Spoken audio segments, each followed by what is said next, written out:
Right then, hello everyone, and welcome back to the MMS Le Mans Series Season 3. We are here for round number 5 of the Season 3 Championship here at the Donington Park Circuit in the middle of England for the twin 100-kilometer Donington double, the staple of the Le Mans Series calendar before the 2.5 hours of Le Mans is here, and it should be a thriller. My name is Miran Evji in the commentary booth, and yes, the grid is set just before the race qualifying is done, and just before just before lights out, as the formation lap will begin, we will go through the starting grid. And so, on pole position, it is none other than Morten O'Connor himself, as he takes pole position for Scuderia Cameron Glickenhaus,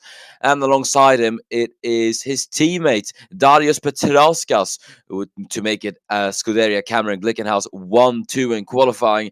Third will be taken by Alessandro Caruso in the vanguard, and fourth will be the third Glickenhaus Nick Tander for what is a very, very good day in the office so far for SCG. Halil Shahin will take P5 for Kronstadt, and accompanying him it will be Zarmim Imran in the number 27 Scuderia Ferrari. Behind him it's the number 29 Scuderia Ferrari of Matthew Wattenberg, and behind him Rob Sekabulwa will start in 8th. Joseph Murray will be P9, the highest placing Porsche Penske car, with Sofia Ankudinova rounding at the top 10, just about over a second off the pole time of Morten O'Connor. P11 will be Patrizia Andriana di San Marino, starting in 11th, as Cromwell Cuestas will take 12th in the number 61 BMW Crown racing car. Langa Jorge Gomez 13th, followed by Alex Luan in 14th, and it's Sierra Knox in 15th in the number 47 Kronstadt, with Pedro Verdecchia, who will take 16th position. 17th, it will be the number 1 Porsche Penske of Dick Speed, followed by championship leader Tymon de Jong down in 18th. Let's see what he is going to be able to do today, as Kerai Kyoto starts in 19th with his fellow Zai Grand Prix teammate Ulken Doptar in 20th. And on the LMP2 pole, it is Giuseppe Radiantor for Delta Competizione, and accompanying him will be the final LMP1 car and debutant Pronay Singha in the number 3 Porsche Penske. We'll see what he's going to be able to do today then, as going down to the LMP2s now. P23 overall will be Steiner Metzgal for Pardubice Motorsport. Then it will be the 2 Ward International Competition cars of Daniel Ward, and then Mvondo Nguena in P24 and P25. Turmelo Ntungwana will take P26 with Torben Toft in P27. Then Ratko Betes will be 28th, with Alois Braunau in 29th for Rebellion Racing LMP2. Then follows the 2 Algarve Pro Racing cars. Davido Ragano, the winner last time up, will take P30, with Hussein Chetinkaya in P31. Tito Garcia Moreira for Featherfield Films Team Patterson will be 32nd, with Miran Evji. Bad day for the Swede, as he will take P33. Then on GTE pole, it is Harry Herhold for Filipovsky Motorsport. Once again, a great qualifying showing for the Formula 1 World Champion, as Rodney Rakus will take P35, just ahead of his fellow compatriot Nico Ronkas, who actually set the identical lap time in qualifying, but Rakus got it on the 10th on the 10th of thousandths of a second. Behind Ronkas, it will be Joel Michaelmacher, followed by Giuseppe Stella for PTG Pearson. Ari Soilu will be 6th in class for Zai Grand Prix GTE, following Marie Müller, who will be 7th in GTE, the other Kurdistan Racing Team car. Behind her will be Rikke Wernersen, and then it will be Kyle Wilhelm, the other Filipovsky GTE car, as Denik Svoboda will round out the top 10 in GTE. Then it will be in P11 and P44 overall, Mikhail Van Damme, followed by Samuel Ace. Then it will be Palla del Pen, the first of the Arabia Racing cars. Then it will be Pedro Della Lamy in the other Scuderia Moreira. Emil van Noorschans will be P48 overall, with Aruf bin Salman Al Hamad in 49th. And the final 2 cars on grid will be Inigo Montoya, followed by Axel von Noorschans, rounding off the grid. As we will now get underway then here at Donington, the green flag is waving and we're underway here for the twin 100-kilometer Donington double, and immediately Petrauskas sprints into the race lead on the inside line of Morton O'Connor. O'Connor shuffles down to second as Tander will get past Caruso. It is Glickenhaus 1-2-3 here at Donington, as they have had the absolute perfect start then, as we head out the first couple of corners then. Tander looking to make up more positions as he wants to line up a move on Morton O'Connor then, as everyone heads through McLean's, I do believe this is, or it could be Coppice actually. Quite calm then at the start, as under braking. You can see how close the SCG cars get through each other. Now then, through the Fogarty S's. No moves being tried yet in LMP1. Caruso might be going for it on Tander though. Is the Italian going to get back his position into the Melbourne hairpin? He goes to the inside line as the two are going to go wheel to wheel. Shahin loses out to Zami Imran. Speaking of, he's going to go to the inside line of Alessandro Caruso to try and take fourth away from the Italian as the two go wheel to wheel then. Not the best exit for the pair then, as Robsik Bubla could get involved. There in the background is Matthew Waterberg fighting Sofia Ankudinova for, I believe, that 7th position overall, as Waterberg does get past Ankudinova. Shahin not with the greatest start. As looking at the GTs, that's Hussein Chetinka immediately in the pit lane, and that is the Algarve Pro Racing car with damage. And oh dear, that's one of the Zai LMP1 cars that have spun. I do think it was, but that wasn't the main incident. This was, and it was Hussein just barely clipping the back of Tito Garcia Moreira's Patterson machine. And let's see what happened to Ulken Doktar then, who had a spin at the Fogarty SS. And that was Dick Speed, who got tagged by the rebellion of De Jong, I think that was. And that pitched him and just straight into Ulken Doktar. Not much the man from Kazakhstan could have done. And he will unfortunately be down to P32 as a result. There's Alois Brown now down the inside line of Tito Garcia Moreira. Good move for the Austrian, as I think that's a wheel that's gone. I think that might be from the crash car though, so nothing to worry about, as that's a spin for Radiantor, and that's the LMP2 class leader. He's gone round and into the grass. And is that Radiantor out with a failure of some sort? I believe it might be. And yeah, it looks like it is. And that is the man who started on pole today for Delta Competizione. He is out of the twin 100 kilometers Donington double and becomes the first DNFer of the session. You can see here on board with Steiner Metzcal. Not a lot he could do there to avoid the spinning Italian. As there is Tofton Nguena now fighting for what I believe, or I was going to say LMP2 pole, as there's a crash at the back. And yeah, that is Garcia Moreira, and the car flipping over and on its roof. I think that was Torben Toft who had a bit of a slide, and he's gone into the wall to put the car in park. And that was Torben Toft going wide, and not a lot Tito could have done. And the barrier just pitches him over, and he gets flung over the racing track. And Toft got a bit wide there, so might have argued that it might be his fault, but the stewards do not agree. It is a racing incident. No one will be penalized, as Montoya seemed to go off at the chicane. Let's see what happened to him. And I think he might have gotten hit by Axel von Nurchans. Let's see that again. Looks like it, but it was the slightest of touches from the Swede, and the Spaniard just went wide, as Darius Petrauskas, the race leader, immediately encounters traffic gets past Hussein Chetinkaya without issue, it looks like. Alessandro Caruso has split the SCGs apart, so has Sarmim Imran, as both of them are up into P2 and P3 respectively. As Garcia Moreira is out. Kera Kyoto is out as well.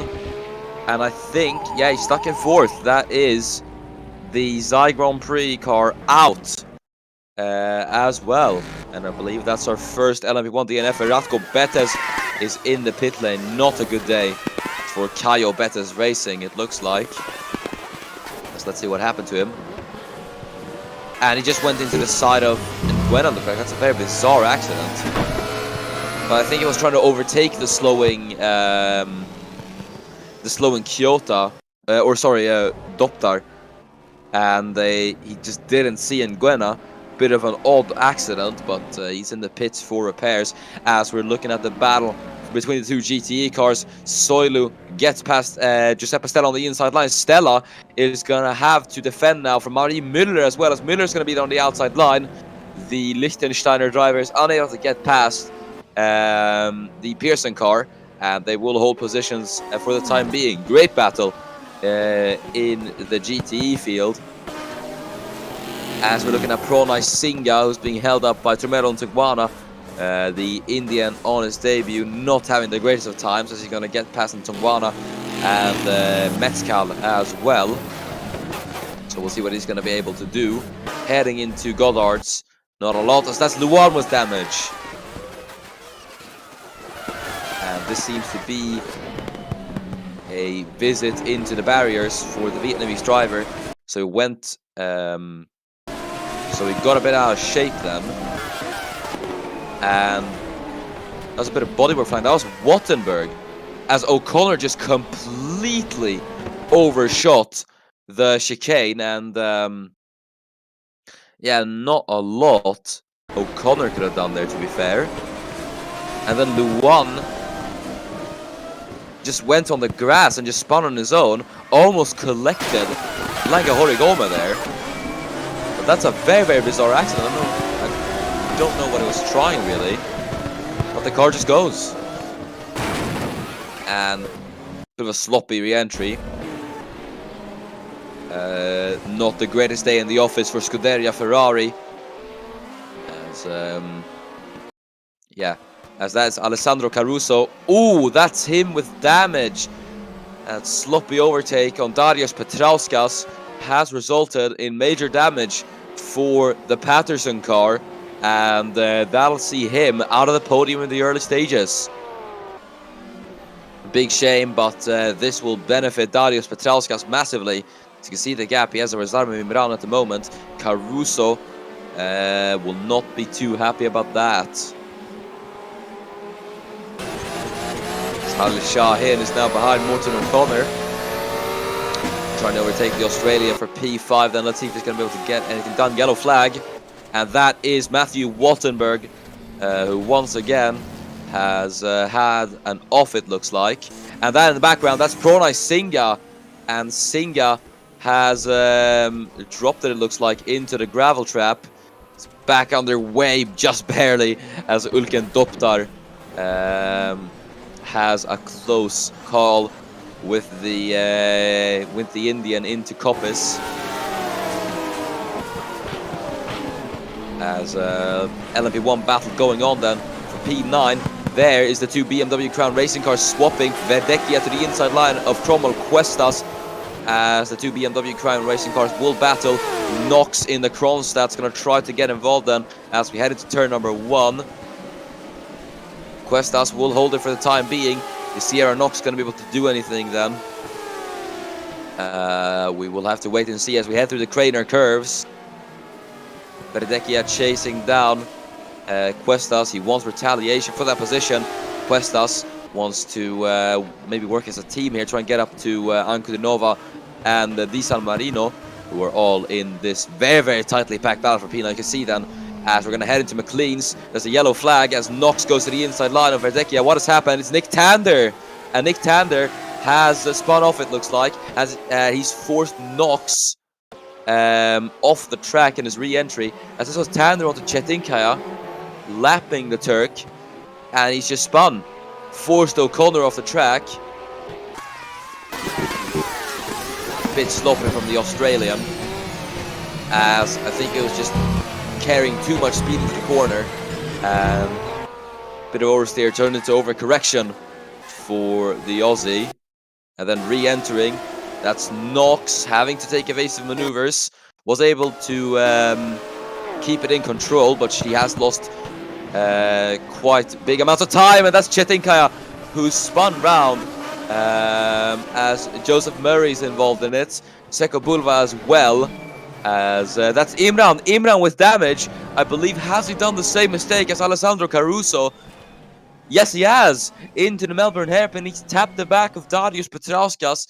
The Lithuanian just seems to be a magnet today for cars behind, as Imran's going to be into the pit for repairs, and Petrauskas is going to have a huge lead over the other cars. As Ferrari, it really just isn't their day. This is Alois Brownau for Rebellion Racing LMP2.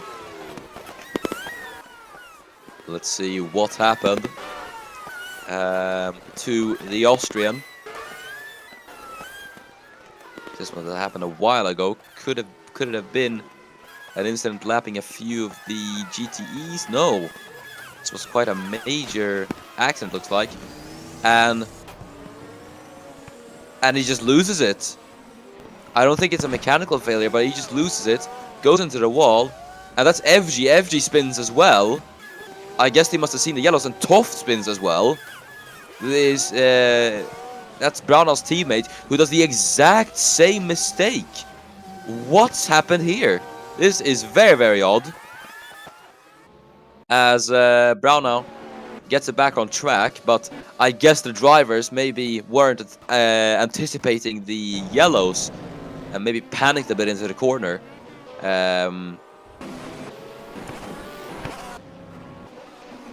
As we're now looking at the battle, I think that was the battle for the race lead, I do think. I think O'Connor might have caught up with Petrauskas.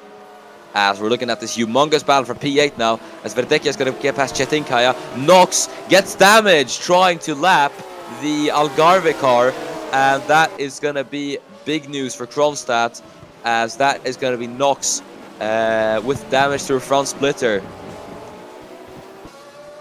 This really isn't the day for the American, as there's another yellow. What has happened this time? I think the yellow has been cleared. Yep. Don't think there's an issue, but that is going to be quite a shame for Kronstadt, as Tander and Horigome are now going to try to get past the LMP2 as Chetinkaya cuts across. It's an absolute car park out of the Fugarte SS. There's speed involved. De Jong's off the track, and that's someone who spun, and I think that's Metzcal. Yeah, Metzcal spun.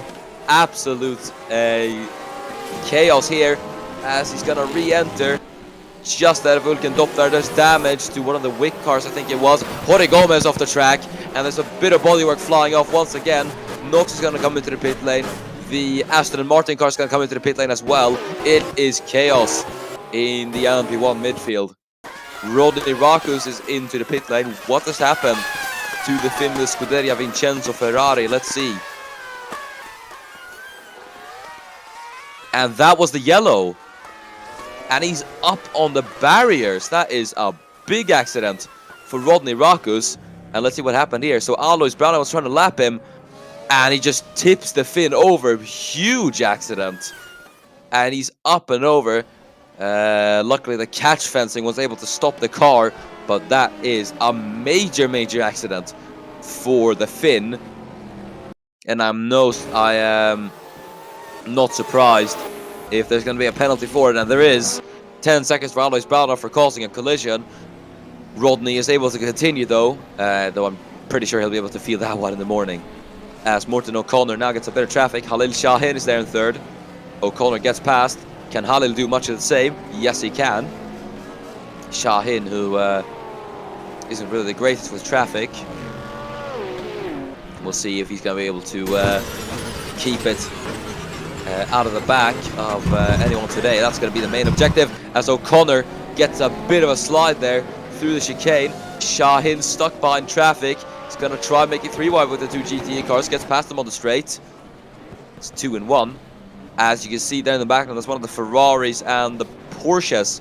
That's Murray and Luan stuck behind a bit of traffic now. O'Connor approaches 2 more GTEs. That's Wilhelm and Van Damme. As Shahin in the Kronstadt is going to find his way through on the outside, but he gets blocked off. No, he doesn't. Wilhelm leaves the space as he's fighting Van Damme. O'Connor goes through the middle. Look at that. Great bit of racing. There's Knox just coming out of the pit lane, but I do believe Sierra is lapped, so she's going to have to move out of the way. But that was quite handy for Halil Shahin, as Morten O'Connor is going to now have to get past the lapped Sierra Knox, as Sierra Knox herself is trying to get past the GTE car. So yeah, it's getting pretty interesting.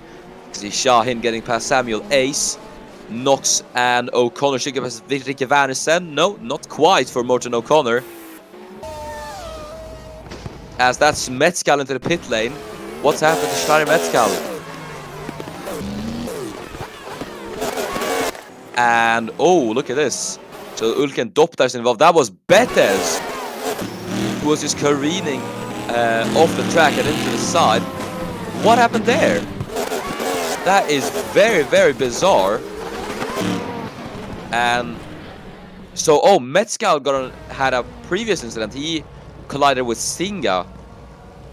As there's a bit of bumper cars in the pit lane. Horigome has been forcefully from his pit box. As there's Müller and Shahin having a bit of scrap through the chicane. Shahin will get past the GTE.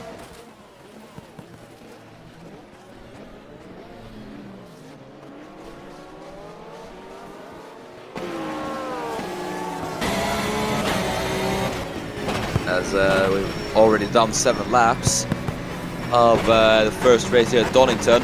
Ankudinova gets past the Kurdistan Racing Team car of that is Mari Miller, I'm not sure.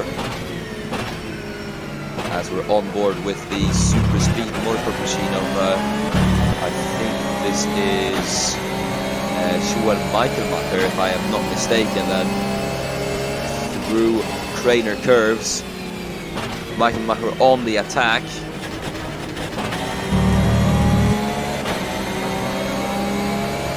As we hear the lovely engine sound of the Porsche 997. That is Marie Müller up ahead as Rob Sekubulwa gets past the Liechtensteiner driver as Kabaj, as Michaelmacher looks to line up the move heading into McLean's.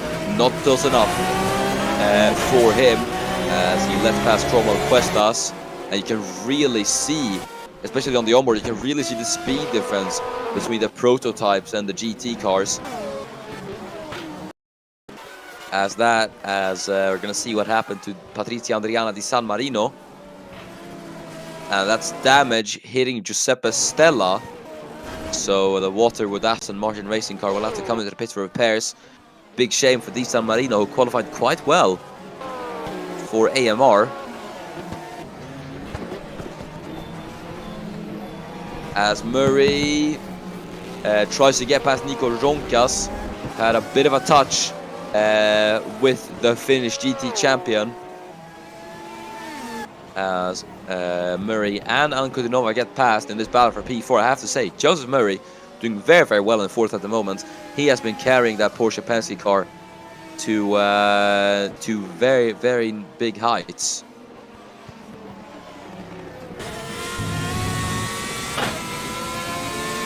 As Murray seems to be stuck behind Herhold. O'Connor, much of the same, as Murray now darts up into 3rd. Ankudinova facing a bit of traffic as O'Connor lost out massively behind the GTE leader Herhold. O'Connor has been let loose now, so he's going to want to chase down Joseph Murray for 3rd. See if he's going to be able to do it then.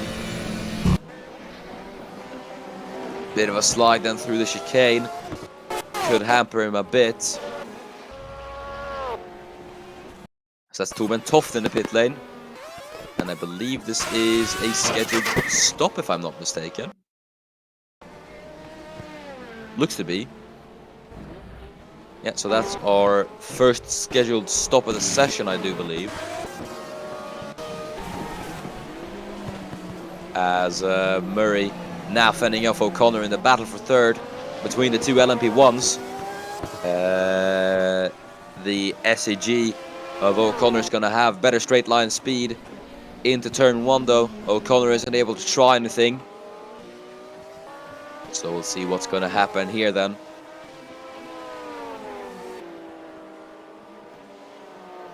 As Joseph Murray, the Formula 1 World Champion, versus Morton O'Connor, experienced endurance driver, will go head to head.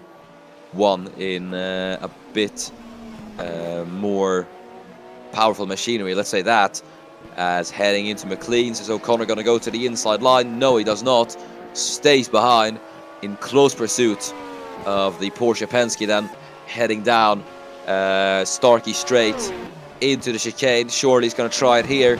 Yes, he does. He's going to go to the inside line into the Fuggerty SS, but Murray blocks him. They're side by side, and Murray doesn't get the best of rounds heading out of the chicane, as he's going to have to cede the position to Morton O'Connor, and O'Connor will be up into third. Great battle between those two, but I don't think it is over yet, as Murray is still keeping it on the back of O'Connor. And there in P5 is Sofia Ankudinova, so she could get involved into this as well, which will be very, very interesting indeed. This is what you like to see in LMP1. Close battles between different teams and drivers. As we are on board with Murray through the Craner curves, and O'Connor just really is pulling into the distance. Not a lot the F1 World Champion can do at the moment, it seems like.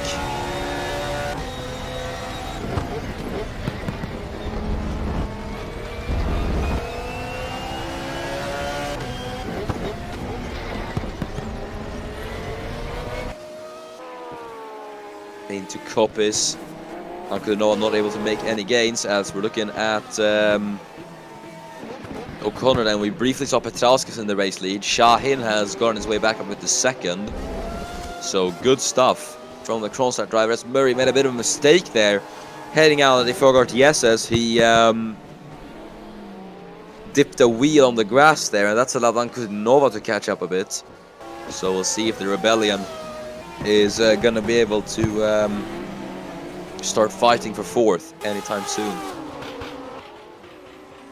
A bit further down the field, we see the two BMW Crown racing cars. Cuesta still leads Verdecchia. These two have been looking very, very close to each other in terms of pace, which is great to see, as Verdecchia head through Goddard's. He's going to try to get the run on his teammate. So that's Emil von Nordkrantz in the pit lane. What has happened to the Ninas Porsche Racing driver? So that seems to be front of the car looking a bit dented.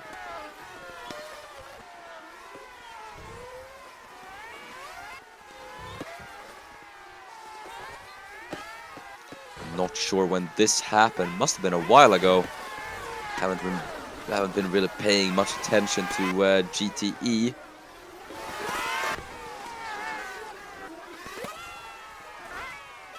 Where was this? Oh, here we go. And this is Emil von Nordkrantz. Oh! And this was Imran trying to lap the Swede, and he slides on his roof and just straight into the tire barrier. That is a huge accident for Emil von Nordkrantz. Luckily, he is able to carry on, but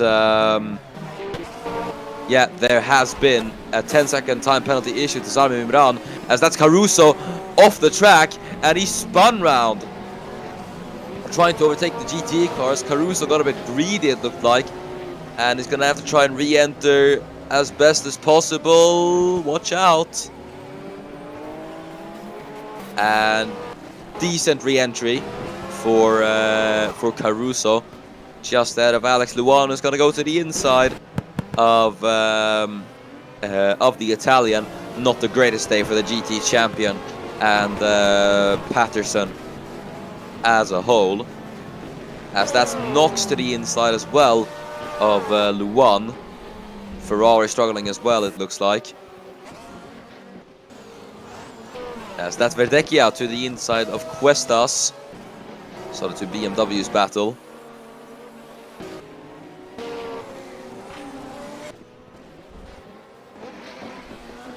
Looking through the field, and Ward fending off Ulken Doptar in the LMP1. I sometimes do forget that Zycar is an LMP1.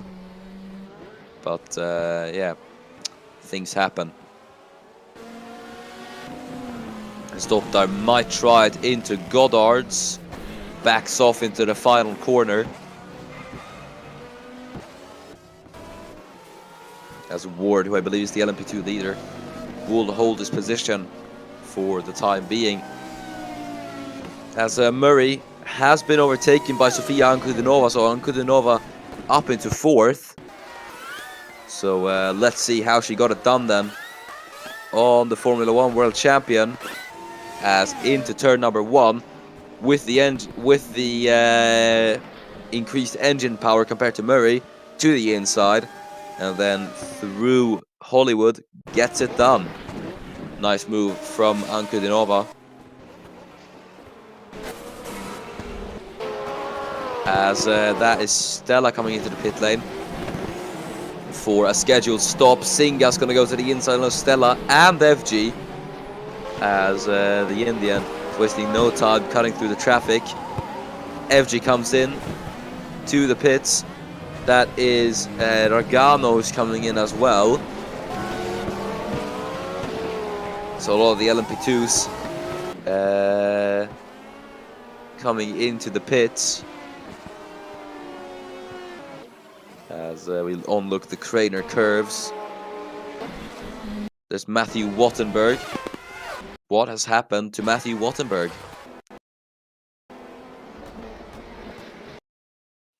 And someone's in a brake board there, so...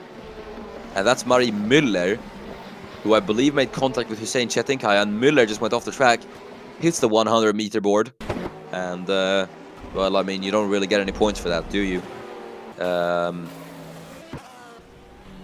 Either way, no damage to the ones involved, as Tander is going to get past Del Penne. It's Brown on Stockman, Vandersen, Petrauskas on to Çetinkaya.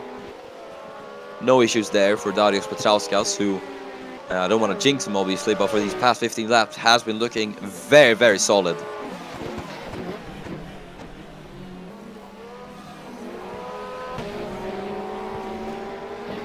As he does get past Ari Soilu, all about bringing it home in these last 10 laps now, considering he leads by about, how many seconds is it now? I am unsure, but yeah, 13.2 seconds as Petrauskas now comes in for his scheduled stop. So team will slap on a new set of tires and put in some fuel, as Tander has damage. Let's see what's happened to Nick Tander. So this seems to be quite a big accident. That's Samuel Ace, and that's Murray on his roof, and Ace with a really, really poor re-entry. That's Murray on his roof. Huge accident, as, yeah, he was trying to lap Sam Ace and just flips the car over. Reminiscent to what happened to Axel von Nordkrantz and Samuel Ace with, well, what could be described as not the most textbook of re-entries. And yeah, 10 seconds to Joseph Murray for causing a collision, and 20 seconds to Samuel Ace for the unsafe region. And this was Pedro Verdecchia, who spun and I think tried to get on the power. And it was De Jong, completely separate accident, just went off and just continued like nothing happened. But yeah, no penalty award for that, I do think. As Tander's gonna come in for a stop, and that's O'Connor. Morten O'Connor, has he ran out of fuel? SCG have had a major problem with fuel mileage. Let's see what's happened to O'Connor. And yeah, the car just goes. I think he ran out of fuel. Big drama for Glickenhaus, as they have not been able to resolve their fuel issues.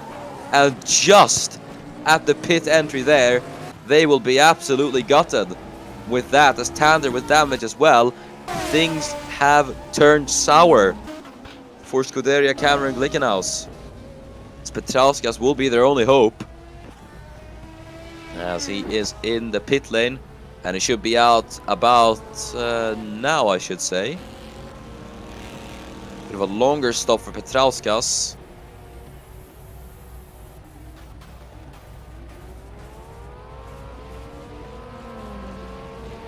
When is he gonna come off the jacks? There we go. 58.4 is the time for Darius Petrauskas.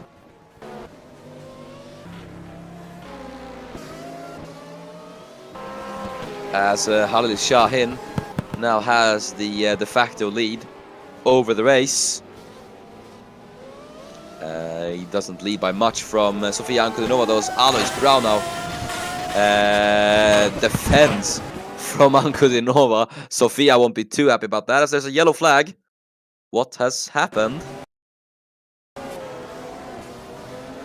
That's Ntungwana. That is Turmelo Ntungwana on the pit entry, and he's gone into the tire barriers.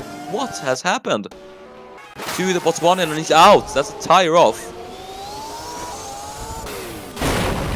Ooh, straight into the tire barrier. That is a nasty accident. But I think the car failed. The car just snapped on him heading into the pit entry, and that is a major deceleration for Turmelo Ntungwana.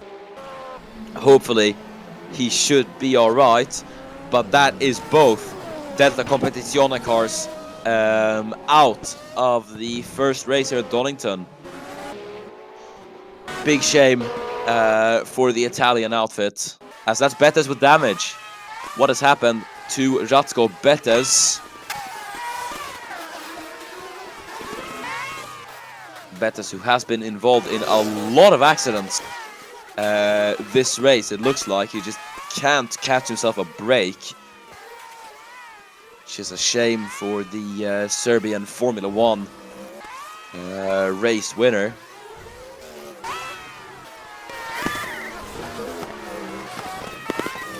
It was Tuben Toft with damage as well, so might have had something to do with the Dane. And yeah, this is into the Fogarty Yeses. This is Metskal getting past. Bettes a bit wide and just uncontrolled straight into Tuben Toft. Not really a lot he could have done there, in my opinion. But the stewards do think otherwise. Bettes will be awarded a 10-second time penalty for an unsafe rejoin. As that someone's pulled over, is that David Uragano? No, that's Hussein Chetinkaya. Chetinkaya, I believe, is out. Yes, and he is off, and I think the car's just gone. Yeah, in the Craner curves, the car just goes on him, and a torrid day for the Turk comes to an end. And look at that, very close call with Pedro Delalami as well. So Chetinkaya is out. A bit of a shame for him. As there goes Knox to the inside of Soilu, and another misjudged GT overtake. This is what happens. Sierra Knox will have damage once again. Luckily it doesn't result in a big accident, but yeah, things will stay as they are. That's Vedecchia with a bit of a slide. As you can see here, it's absolute traffic chaos through Coppice. Murray is gonna try and make the pass on Di San Marino. Let's see if this is gonna work. Then into the Melbourne hairpin. Murray goes to the inside line, and he should be able to get it done. Doesn't get the best of exits though. That could allow Di San Marino to try and retaliate on the Brit. As we head into Goddard's, it's gonna be Murray now have to go the long way around to try and pass Di San Marino. As we head down the start-finish straight then. This is gonna give Joseph the inside line into Redgate, as into turn 1 he gets the move done. Nice battle between Murray and Di San Marino, and Joseph Murray will come out victorious in that battle.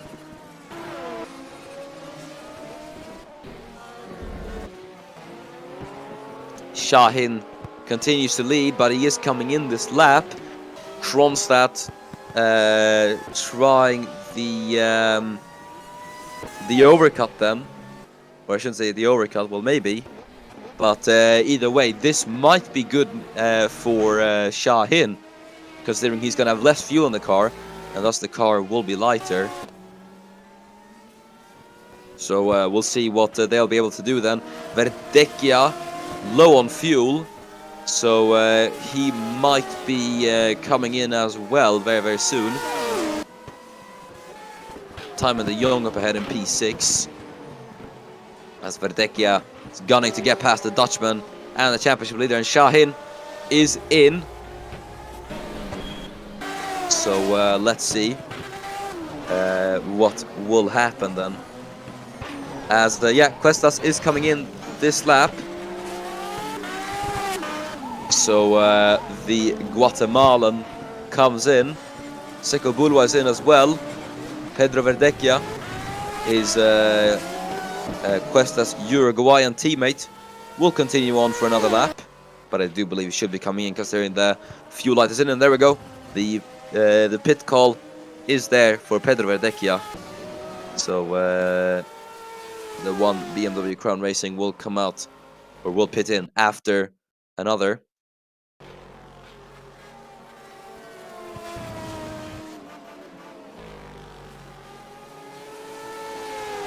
Verdecchia gets past Ari Soilu. That fuel light has been on for quite a while though. So there is doubts that he'll even make it to the pit lane, but he's going to have to seriously lift and coast to make sure it doesn't run out. It is going to be tight for Pedro though, so we'll see what happens. Just looking at Dick Speed in 4th, and that's Zarmi Mimran with damage. And here we go, he's gone off. A major off for Imran. This is on to Svoboda, and Imran, who has had quite a lot of trouble with traffic and collisions and all that, has gone off at turn 1. He's hit Zdenek Svoboda. And this is Ulken Doktar coming into the pits. And he just...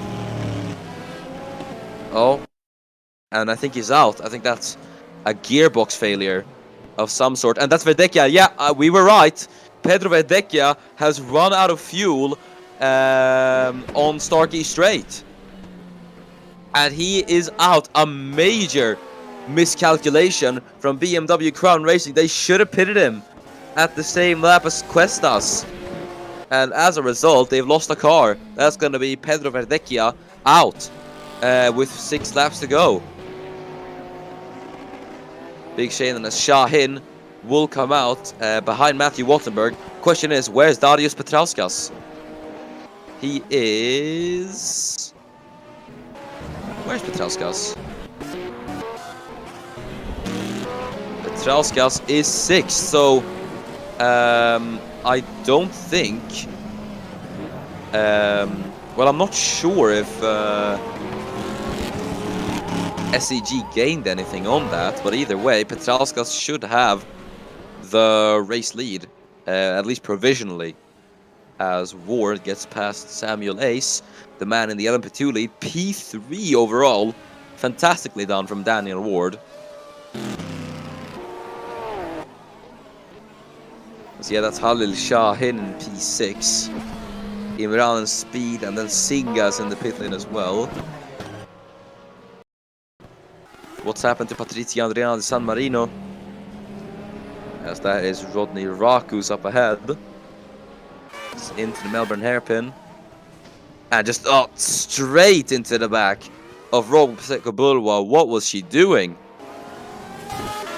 Brakes must have just gone completely for Di San Marino. We'll see what the stewards will have to say about that. As that's Anko Dunova in the pit lane. Time in the Young Gets passed by, I believe, the left Langa Horigome. As we head into Goddard's. Horigome is going to remain ahead on track. Minor inconvenience for Timon de Jong at this time. But let's see where Anko de Nova is going to head out.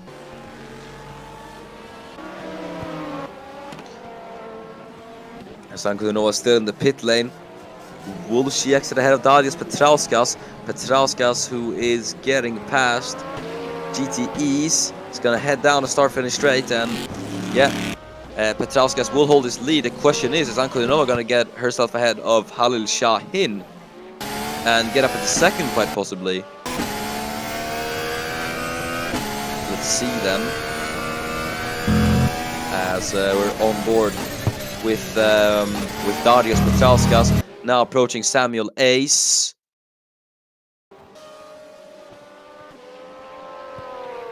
And, oh, look at this.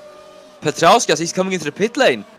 The SEG are doing another stop. Darius Petrauskas is not going to win this race. Just like how they miscalculated Morten O'Connor's fuel, it's a major strategy miscalculation once again from Scuderia Cameron Glickenhaus. I think it's going to be Anko de Nova. Anko de Nova is going to get the win.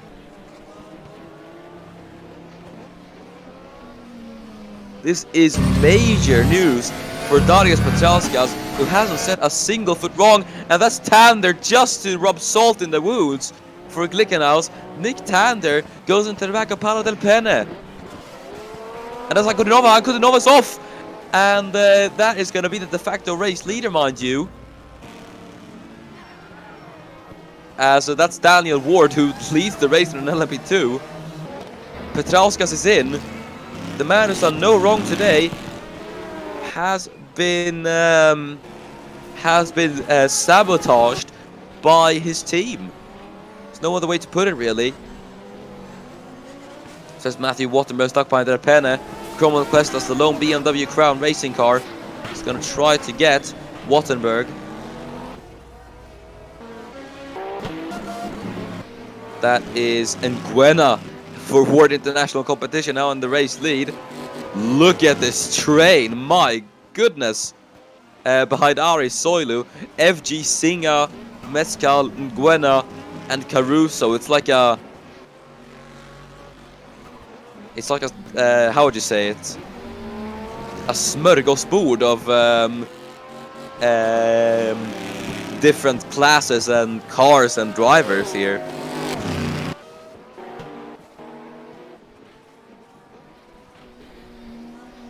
As Joseph Murray now in P4, stuck behind Zdenek Svoboda. Halil Shahin is in third. Daring dive down the inside line of Mari Müller. Bit scary for the Turkish driver, as I think that's Bettes with a spin. Halil had to slow down as a result, as he does get past. The little twitch scared me. I thought he was going to DNF. Centering one in the pit lane. He is out. What happened to Ratko Bettes? It's just a slide for the Serbian. So he just misjudged into the chicane. A scary moment then. As with 3 laps to go, Mevondo and Nguena could win it here at Donington. We could have an overall winner be an LMP2. And that would be simply incredible. Oh no, sorry. I was looking at the wrong person. Oh, well, sorry to burst your bubbles, but still, P2 for an LMP2 is fantastic, as that is Matthew Wattenberg into the wall. It's a mechanical failure for Matthew Wattenberg, and he's just slid along the wall and parked it. Big shame for the Ferrari. That's going to be him out with 3 laps to go. So here's Rob Sekabulwa. Now we cut to Cromwell Questas and then Halil Shahin. Look at this. That's Luan with damage. And Nguena's going to try to get past Mezcal. Absolute chaos here then, as Anko de Nova is going to have to get past Alex Luan. Alessandro Caruso is there behind. He is lapped as well, obviously, as Luan gets a bit of a spin. major moment for Alex Luan. Ankudinova is alright though. No damage to the Ukrainian. She's now cleared most of the traffic.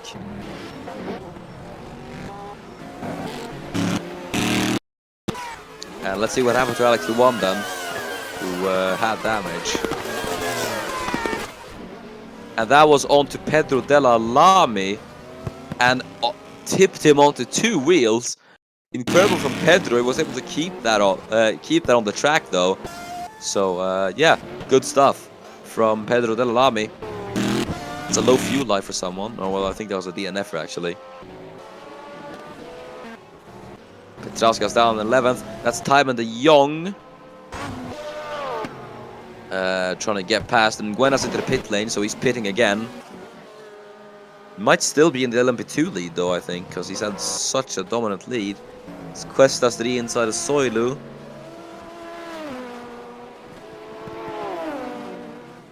All the cars blitz past down the Wheatcroft straight.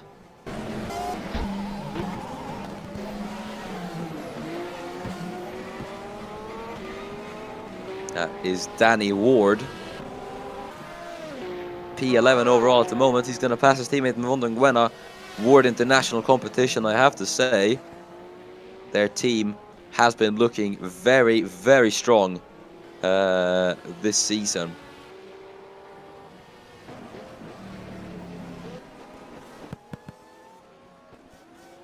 We're looking at Timon de Jong now. P6 still stuck behind Langahore Gome, weirdly enough, as Robseko Bulwa one position ahead of the Dutchman. I believe de Jong will hold his championship lead after this round. As that is Questas with a low fuel light. And I think he might suffer the same fate as his teammate if he doesn't come in. Well, there's one lap to go. It's going to be tight. Shahin is coming in. Why is Halil Shahin coming in? So that's Murray onto Ragano. One lap to go in the first race of the twin 100 kilometers Donington double. And this is Alessandro Caruso coming into the pit lane.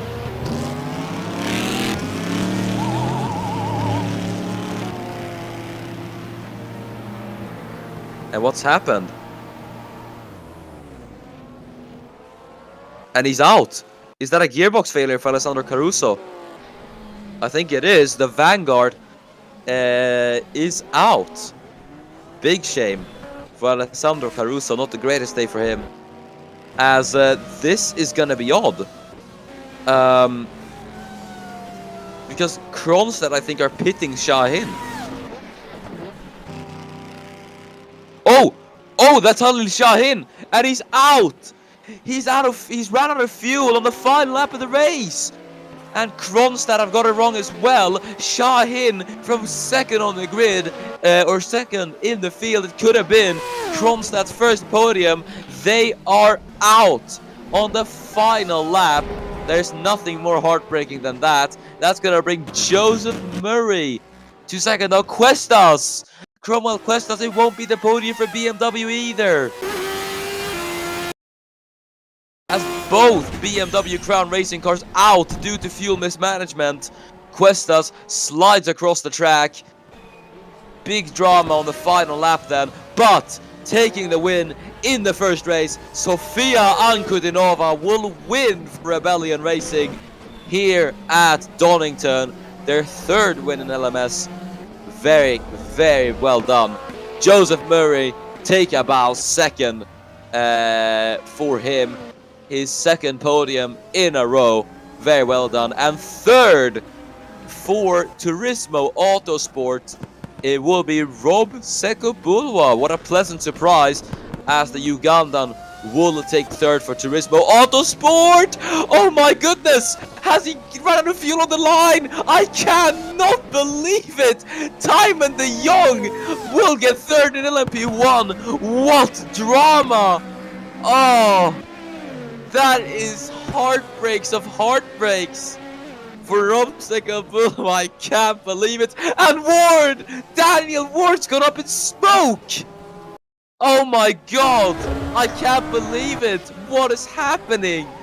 on the final lap. It looked to be such a comfortable win for World International Competition, and it just gets snatched away as he heads out of Goddard's. It will not be the LMP2 win for Daniel Ward. Oh my goodness. And that's Petrauskas, and that's Tander. Nick Tander's out as well. What is going on? Dick speeds into the wall. Oh my god. Pronai Singa will get 7th in his first race. He's kept it somewhat clean. Who will be the LMP2 winner? I think it's Nguena. Nguena's coming to the pits though. Will he cross the line? Yes, he will. Mevondo Nguena wins in LMP2. As it's gonna be, I believe, Steiner Metzcal rounding out the podium for LMP2. Nagano's out. But who will win in GTE? Who is it? Oh, that's someone sliding across the line. I don't know. Oh my god. What a crazy finish. I think it's Nico Ronkas. Nico Ronkas will take the GTE win here for Kurdistan Racing Team. And that is the first race of the twin 100 kilometers Donington double dusted. And done and dusted. Ward will be classified as P1, so he will win here at Donington. Lucky for him. It is a week 1-2. Nguena will be second since he was a lap down, so Ward will still get it.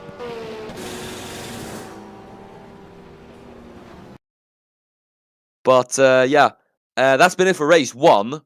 So I think we'll see you in a bit for race 2. So we'll just get the results ready, and yeah, then we will get you the results.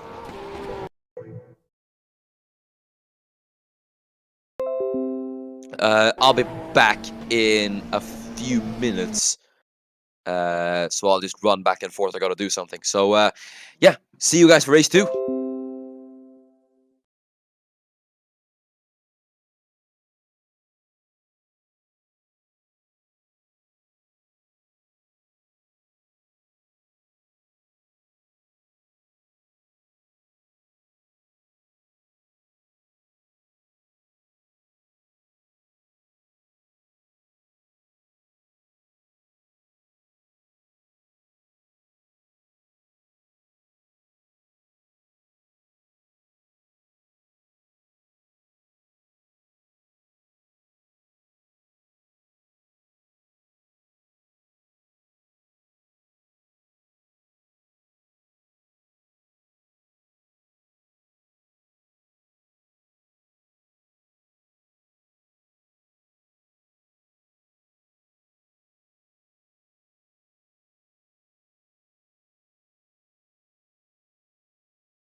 Right, welcome back, ladies and gentlemen. It is time for race 2 here at the twin 100-kilometer Donington double. After a very, very exciting race 2 or race 1, we're finally here for race 2. Same grid, same drivers. Everyone starts again. New chance to do it. So don't think I have to go through the grid again. I think we will get underway. as the cars are ready across the line and the green flag is waving. We are underway once again for race here at Donington, and immediately Petrauskas darts into the lead once again. The form is there for the Lithuanian. He wants to win this as he takes the lead, as Caruso holds his third now from Tander in fourth, as it's a Glickenhaus 1-2. At the moment, Caruso looking to break that up quite possibly as we head through Starkey's bridge then into McLean's, now then into the uphill right-hander of Koppis. No moves there. I think the Ferrari there in the background was trying something, not sure. As Caruso now in the slipstream of Morten O'Connor, and the car has gone for Alessandro on lap 1 of 25. I cannot believe it. The absolute worst luck for Vanguard Team Patterson, and the car is gone for Alessandro Caruso. I mean, there's simply no words to describe it other than absolute heartbreak for Patterson and Caruso. They must be incredibly frustrated right now, but that is immediately our first DNF of the session, as it will be Caruso out. O'Connor's gone in very, very deep at the Melbourne hairpin. What has happened to Morten O'Connor? He's been hit by his teammate Nick Tander. They've broken Rule 1, and Tander has absolutely forced O'Connor off. And that's Radiantor. Giuseppe Radiantor once again is involved. Oh my goodness, big accident for Giuseppe Radiantor, the Delta Competizione. What happened to him? Oh, and I think something just snapped on the car, and it was out of control. Brown now is sent careening into the gravel trap. Radiantor involved in that as well. Cetin Kaya-Ragano. Huge accident. Involved, I think that is one of the, I think it's Herholt who's involved in that as well. Herholt flipping over as well. Huge accident. Cetin Kaya. That is Herholt who flipped over. Nico Ronkas will take the race lead.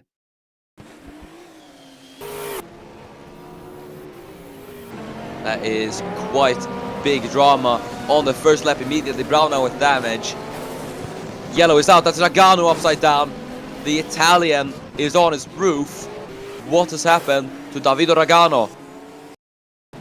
Back on track, but...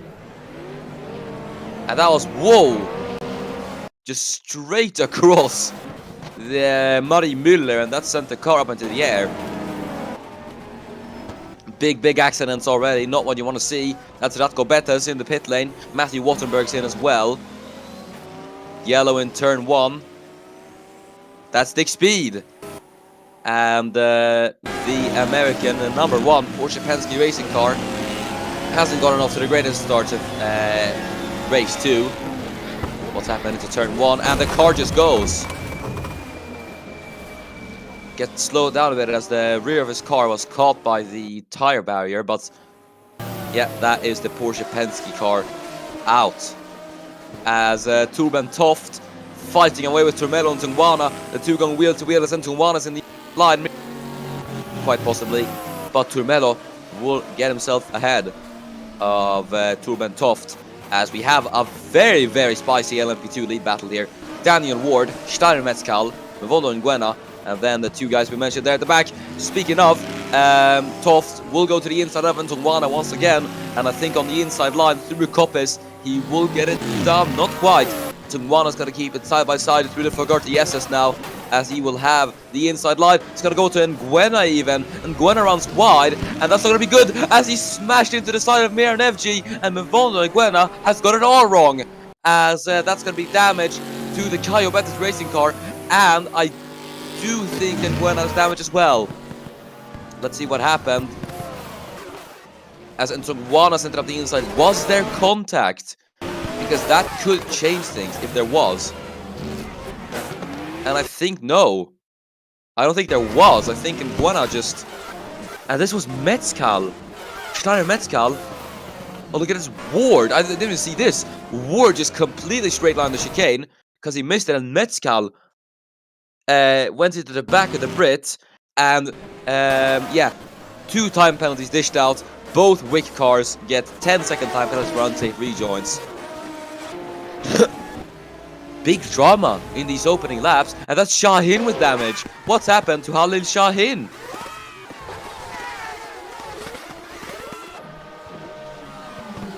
And he's just tapped the back of Nick Tander. He's into the pits. Radiantor is in as well after his damages on lap 1. Murray gets past Seko Bulwa. In the lead is Zarme Mimran, who has taken the lead from Darius Petrauskas, so we hadn't even laid attention to that due to all the ruckus that was going on. But Petrauskas has fallen down to second. In third is Morten O'Connor, as that's Nicky Tander who's going to try to get past Ratko Betes, who is a lap down now. Into Koppis, doesn't try anything. Tander getting held up as Joseph Murray is gonna get close. As we head into the Fogarty SS, Tander just about getting past Betes, as Betes has a bit of a slide. Not a problem for Joe Murray though, as he's gonna still try to get past Tander. Not a great start to the race though for Nicky Tander. Either way, he's doesn't have any damage at least. This is Davido Ragano. What has happened to Ragano? That's Toft with damage. And Guena was able to get past the Italian on the inside, and he just misjudges it. Nice 360. Makes it back on track. Will maybe earn you a few style points, but it doesn't earn you any racing points, unfortunately, for Ragano. Well, let's see what happened to Turban Toft, though.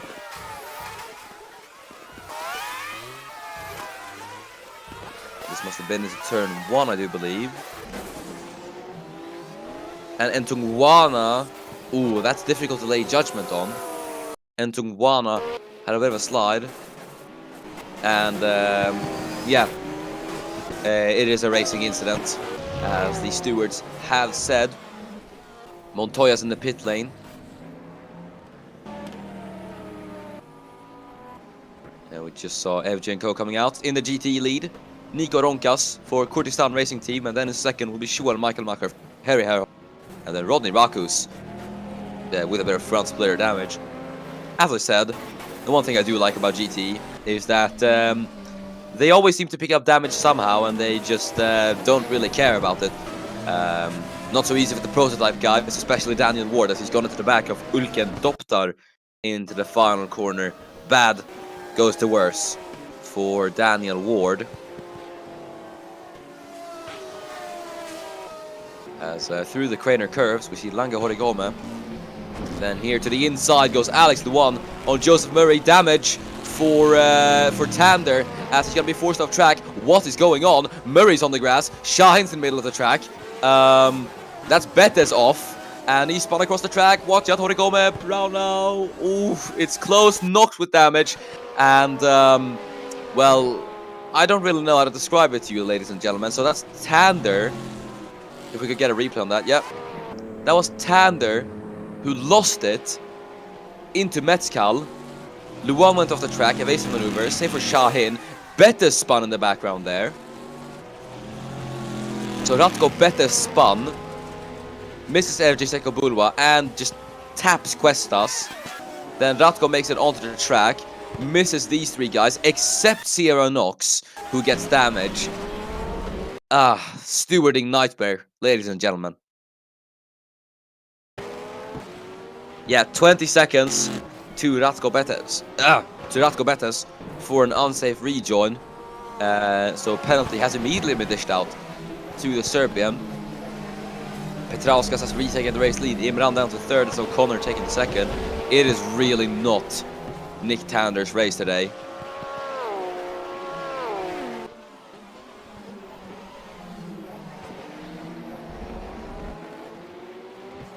As Imran's going to want to retake that second from Morten O'Connor. As we head through the Craner curves, Joseph Murray's down there in 5th. Stuben Toft comes out of the pit lane. Cromwell Questas fending off Sofia Ankudinova for 7th. See if Antonova, the race winner last time out, will be able to repeat her wonders this race, so to say.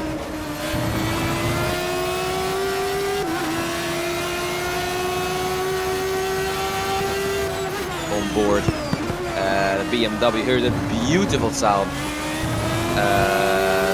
of the BMW M18 hybrid engine. Sounds very, very nice. As heading out of Coppice then, Ankodunova's going to want to try it as she gets a very, very good run.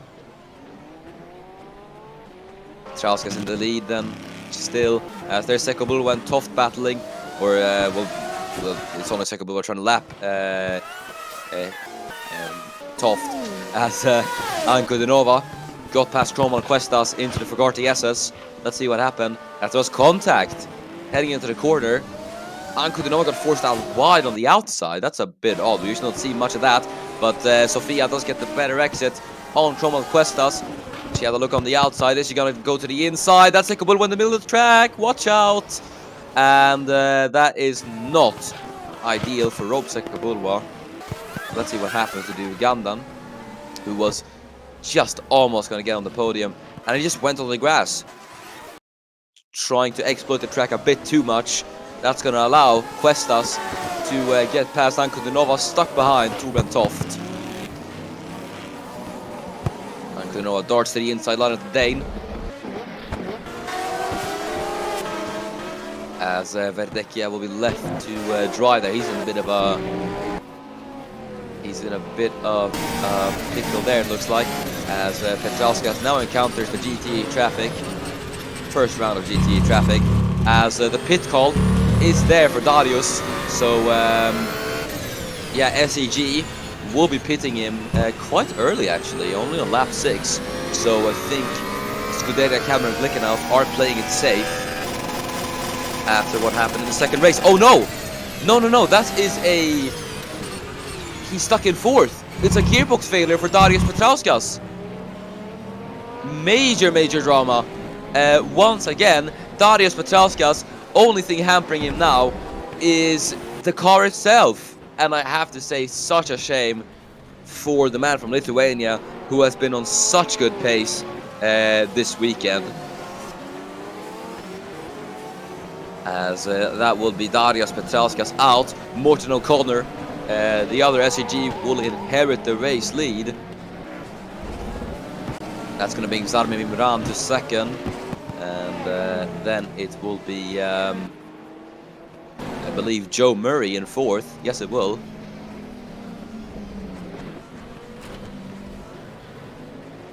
So that's Alex Luan now in 4th. Knox is going to be... Oh, slide for Sekabulwa. That's going to force Questas off the track. Bit dangerous then, as Questas on the grass spins and hopefully doesn't re-enter back on track. But Questas got a bit scared by Sekabulwa's spin. Oh! No damage to repair them, but he's forced Brown off the track. Questas continues. How on earth was that not any damage to repair them? So this was Questas. Really sketchy re-entry from Brown now with the T-bone almost. And yeah, definite penalty. 10 seconds for Questas for an unsafe rejoin. So yeah, no doubt about it. And this was Brownau who spun off. Hopefully doesn't do the same. Oh.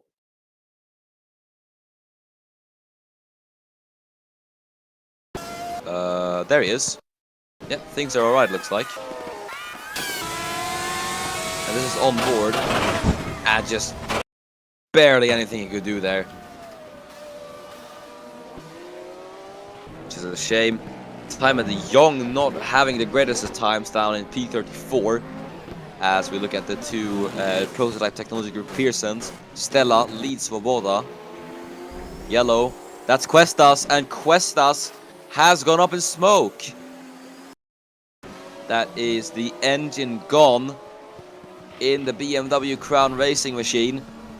And for good measure, Patrizia Andriana di San Marino has gone into the back of Questas. Not really anything you can penalize anyone about, but Yeah, big shame for Cromwell Quest, as had to be said, as look at this. Timon de Jong is gonna get past through the middle on Axel von Nurchans. That was quite impressive. As de Jong in 9th. We'll see what he's gonna be able to do then. As Halil Shahin getting past Pala Del Pena. Morten O'Connor in the race lead. He's got Tito Garcia Moreira for company.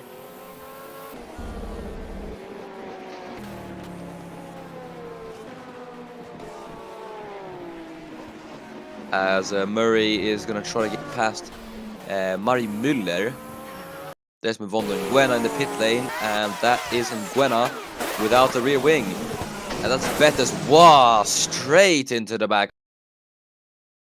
And Mvondo won't be too happy about that, I'm sure. Yep, and the verdict is in. A disqualification for Ratko Betes. The stewards are not happy with him at all, and he will be disqualified from race 2 here at Donington.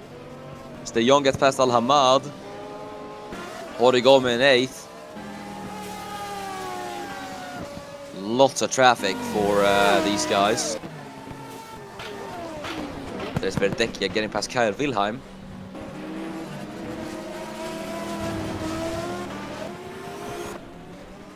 Bit of a slide from Verdecchia, it looked like, but nothing much then.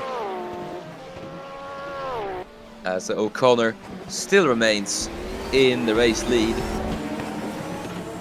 by quite a margin. Joseph Murray then in 3rd will lap Harry Herholt.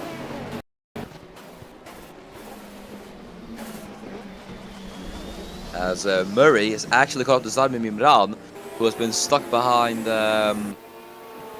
Tito Garcia Moreira. Now this is great news for Joseph Murray, as that means he's going to be able to make a move up into 2nd. And there he goes immediately to the inside of both Imran and Garcia Moreira. That's going to be Imran with damage though, but that is Season 4 Formula 1 World Champion Joseph.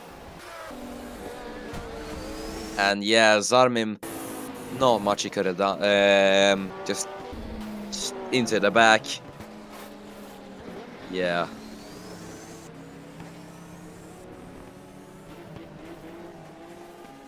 As there's Sofia Ankudinova then in 6th. Really not the day for Scuderia Ferrari. Not at all. As Ankudinova is now on the back of Verdecchia for P5. Ankudinova looking very, very good on pace. She gets a good run out of Coppice. Is she going to try it into the Fogarty SS? Let's see then. As no, yes. Ooh, there's a bit of a touch, but Ankudinova slides. No damage for her though, but a bit of a sloppy move on Pedro Verdecchia. Ankudinova though doesn't care. She's gonna go to the inside of into the Melbourne hairpin anyways, and she gets it done. That is one way to bounce back from a mistake. Sofia Ankudinova will now be up into 5th. Very, very well done.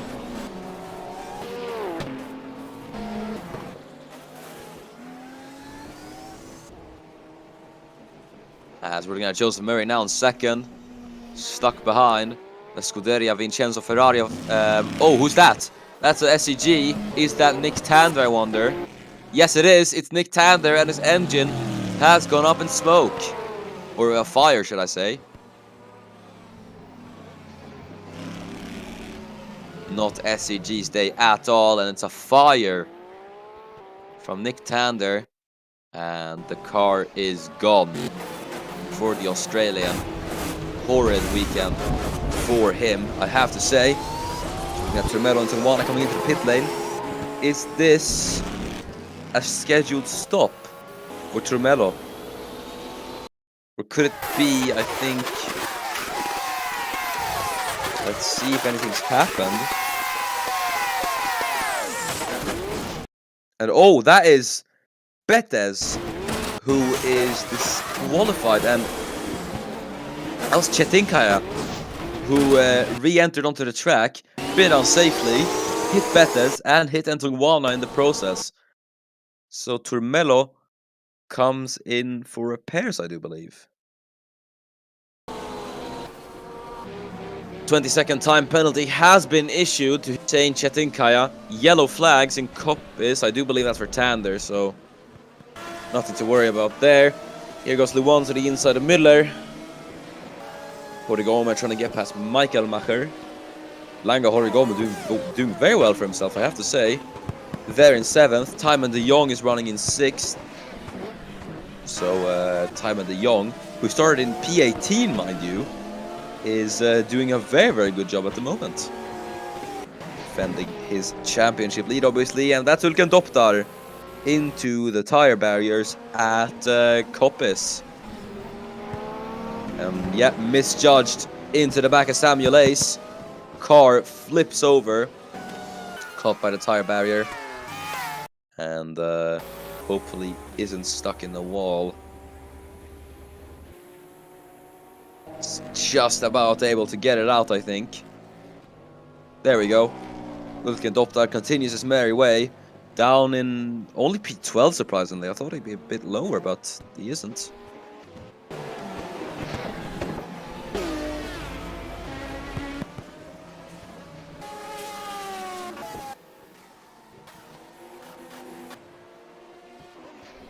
There's Joseph Murray now in 2nd, getting past Auri Soilu. Morten O'Connor still in the race lead then. Looking at Sofia Ankudinova in 4th. Sverdekia in 5th. Shahin gets past Montoya. I do believe Shahin is a lap down, if I'm not mistaken.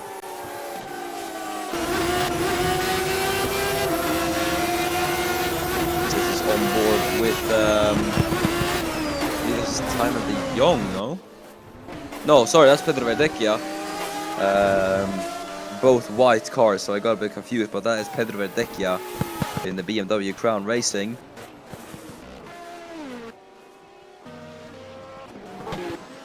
So it is all quiet in LMP1 at the moment. Patrizia Andrea de San Marino makes the pass though on Kerai Kyoto for 10th. That Zycar, I have to say, just isn't looking too powerful.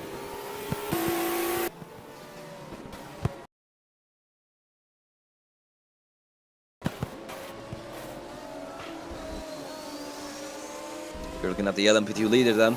Featherfin Films Team Patterson going at least a bit better for one Patterson team, and it is Tito Garcia Moreira in the LMP2 race lead at the moment. Warden and Guena, both with penalties though, round out the LMP2 podium at the moment with Nico Roncas in the GTE race lead. That's Rodney Rakus with damage, but GTE cars don't really pit for damage, so nothing really to worry about. Sam Ace in the pit lane. I do think this is a scheduled stop. Oh no. This is... and he's made contact with Kyle Wilhelm. And he slid off. And yeah, a bit of a sloppy region for Kyle Wilhelm. The stewards agree. And it is a 10-second time penalty for Kyle Wilhelm, as I think is that damage for Turmello and Tungwana. No, that's just a bit of debris on the track. So my eyes were deceiving me for a while there. So there goes Joseph Murray. Past Al Hamad.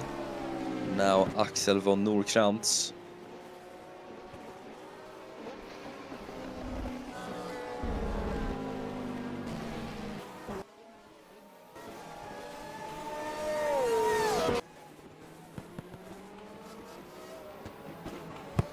There is Sofia Ankudinova then. The Rebellion in P4. Then the BMW in P5. Pedro Verdekia. As we've already covered halfway distance then. Here at Donington. Matthew Wattenberg goes to the inside line of Ulken Doptar then. As the two will battle for P12 overall. As it's going to be Doptar in on the inside line. through the final corner. Wattenberg makes it stick on the outside line as the two will be side by side heading down to turn number 1. It is going to be Matthew Wattenberg who will get Ulkendoptar 412, so that's one Ferrari up yet another position.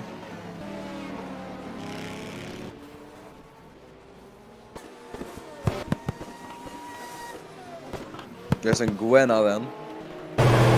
Inside of Van Damme, on board with the Filipovsky Saline car of Harry Herhold, I think this is.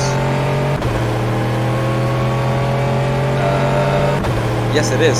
So we're gonna have the battle for the GTE lead commence very soon, ladies and gentlemen, between two, I have to say, legends of the sport, Nico Ronkas and Harry Herhold. As it will be between Filipovsky and Kurdistan for the race lead then.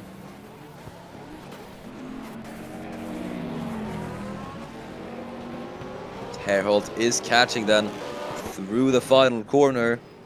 Yellow. It's a yellow flag. Who's that? That's Kyle Wilhelm. Up. He's gone up and over the barriers. And this is Ulkendoptar trying to lap the Brit. Wow, major crash for Kyle Wilhelm. And yeah, I think the stewards will definitely have something to say about that. 10 seconds for Ulkendoptar. This is the onboard with Kyle Wilhelm. Really scary accident. We hope he's alright.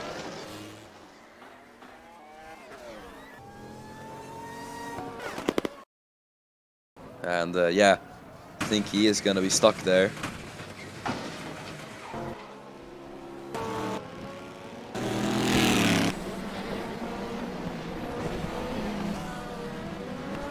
Looking at Giuseppe Stella then. Behind him, Schuvel and Michaelmacher. So they're gonna battle very soon. I do think, especially considering Michaelmacher seems to be catching the Italian. One of the Mans Series debut.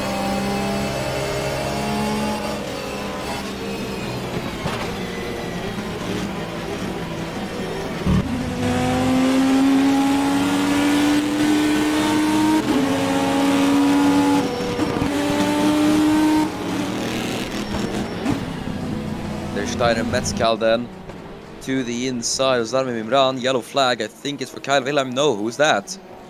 Well, I think he is for Kyle Wilhelm, yes. Oh no! Oh, and that's Tito Garcia Moreira. And he's gone off, he's got damage. The LMP2 class leader has damage. And he's hit Alex Luan. You can see the car is hit brown now. Huge accident for Garcia Moreira. Car up in the air. But no penalty awarded. There's Pranay Singha. The Indian in the pit lane. I think this is just a scheduled stop.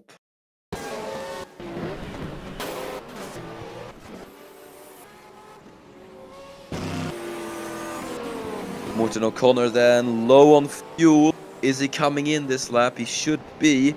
SCG would not want another fuel mismanagement on their hand.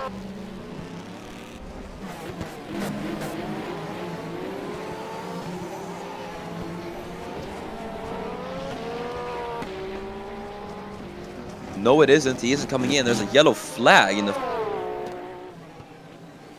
Unsure what that is. But yeah, O'Connor's coming in this lap.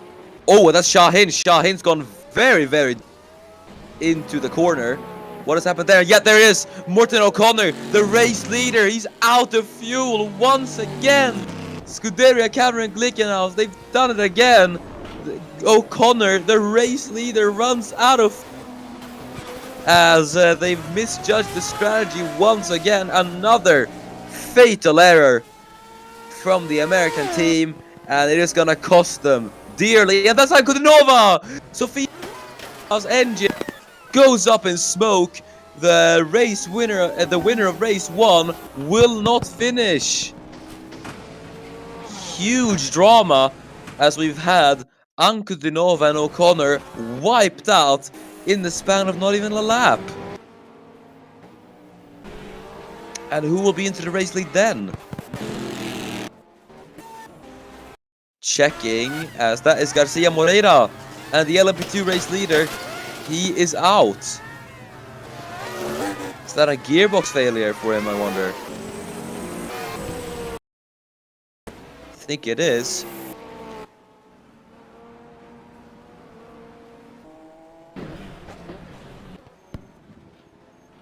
So that is big, big news then. This is Giuseppe Stella. What has happened to Stella, I wonder? Oh! And he's gone off. Into Melbourne. He's completely misjudged it. Just straight into the barriers for Giuseppe Stella. But yeah, SEG really needs to get their fuel problems fixed. That is just shambolic from Glickenhaus, it has to be said. As the now race leader Joseph Murray for Porsche Penske Racing. I can't believe it. What a result it will be for Murray and Porsche Penske if they do finish like this.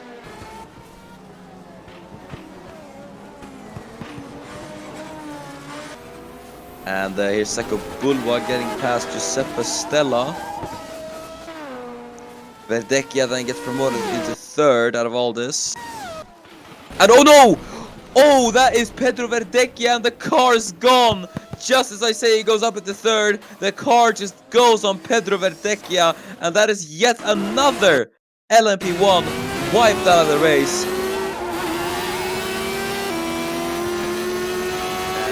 This is heading into turn 1 just before the braking zone, and the car just goes. Scary accident, but he should be alright. See, he's lucky that the car didn't bounce back on track. But yeah, very, very big shame, as I think both BMW Crown cars are now out once again.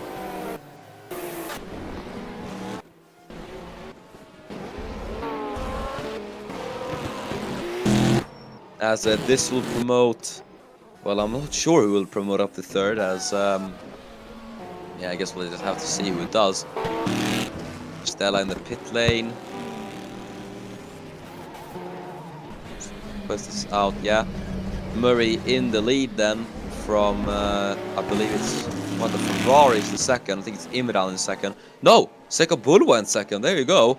Third is Timon de Jong, look at that. Who's been overtaken by Halil Shahin, albeit he's left. Still, very, very well done from Timon de Jong, from 18th on the grid up to third. That is a remarkable drive from the championship leader.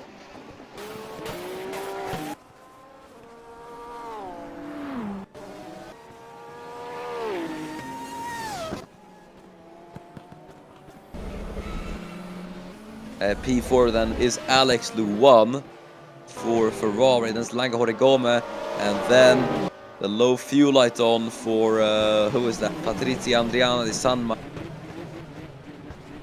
San Marinese driver is not coming in though. Might be another fuel miscalculation there, as I think that was Wattenberg having a bit of a slide. Here's Lange Horigome trying to get past Davide Ragano. And oh, that is Ragano with a slide, and Horigome not being able to do much there.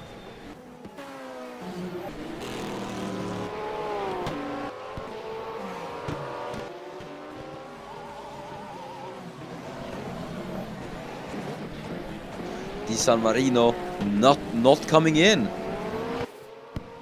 I think she's gonna run out of fuel though. I don't think there's enough left in that tank, so I think she's gonna be out. As we look at Joseph Murray, now comes into the pit lane then for his stop.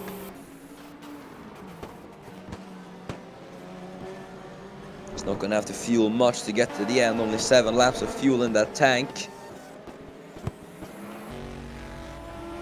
as Rob Secco-Bulva will now lead for Turismo Autosport. Very, very well done from Rob Secco-Bulva. I have to say, Turismo have been looking very, very good here at Donington, it has to be said.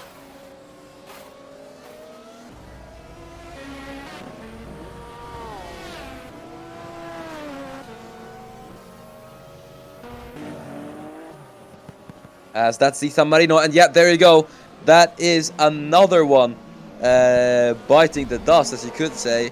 The San Marino runs out of fuel, and she will be out here at Donington. And another strategy miscalculation. Everyone just seems to get it wrong, as Secco-Bulva gets a bit of a slide. Gets got a bit alerted to the yellows. Still in the race lead though. We'll see if the strategy compared to Murray's one will work. As Joseph Murray exits out in 4th. Scott Aruf bin Salman Al Hamad there. Getting past him without issue. There's Secco-Bulva into the pit lane. Hot on the brakes.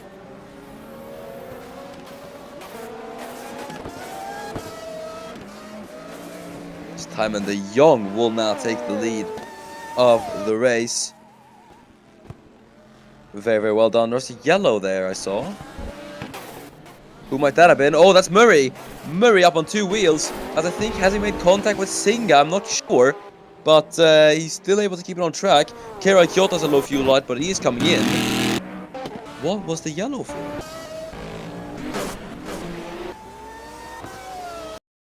Nguena. Rivondo Nguena is out.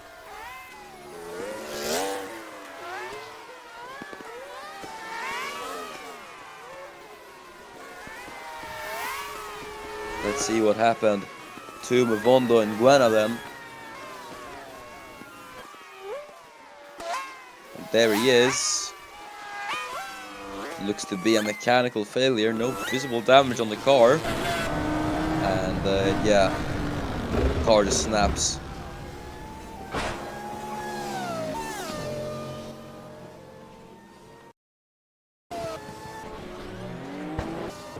That's Chetinkai with a bit of a slide. But yeah, big shame for World International competition. This really has not been there today. That's a wheel. That is a wheel rolling about. From whose car might that be, though? As Radiantor just went into the back of Halil Shah. As Secco-Bulva now comes out of the pits. He's going to exit out behind Joseph Murray.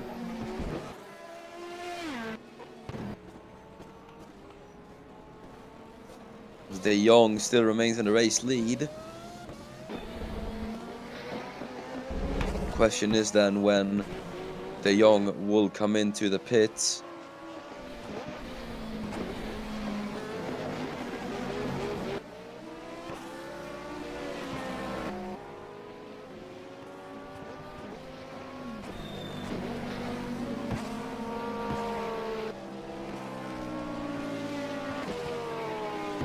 Five laps to go then here at Donington.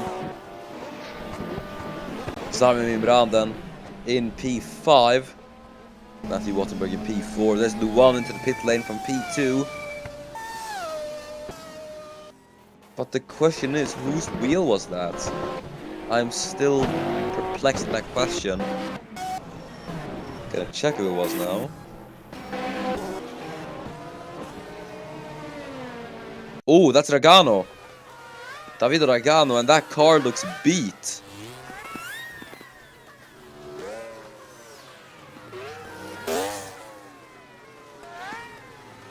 Number 222 Algarve Pro Racing car missing a wheel, so gonna see what happened to Davido Ragano.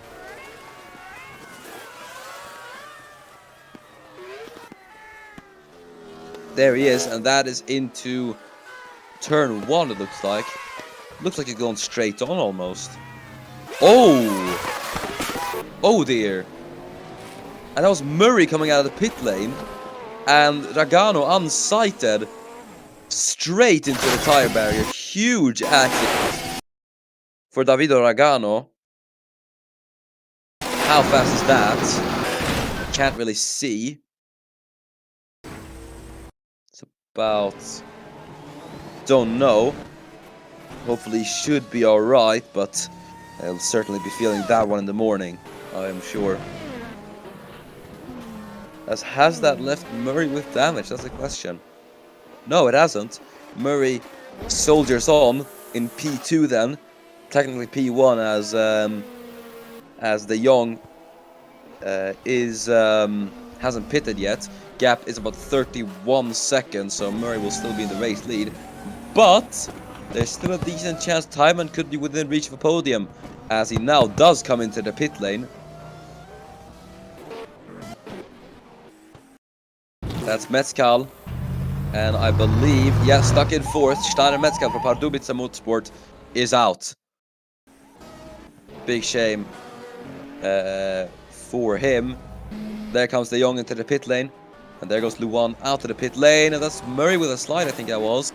That's going to lose him major amounts of time, as Wattenberg's going to go to the inside of Pronai Singa. Singa gets forced wide, but Wattenberg does get past the Indian.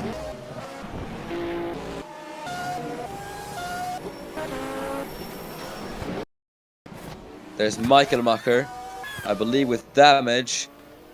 And yeah, Emil von Nurchans just straight into the back of Joel Michaelmacher. Nothing the German could have done there. And yeah, he won't be too happy about that. 10 seconds to Emil von Nurchans for causing a collision.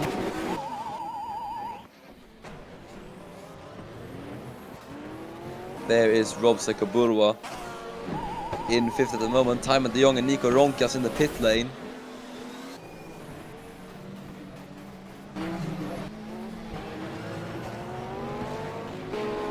Sekaburwa fighting Halil Shahin on track.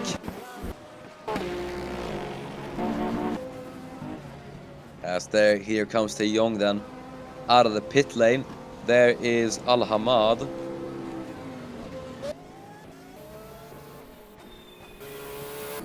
As De Jong will exit out in P5, I believe.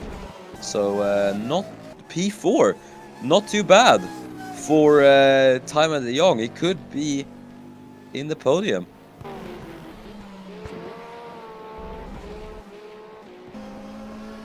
As Imran will make a stop, so that is going to promote De Jong up into P3. As through Koppis, Imran tries to go on to Doptar. Nothing happens there though. Into the chicane. Imran gets past without issue. He's now going to get himself into the pit lane.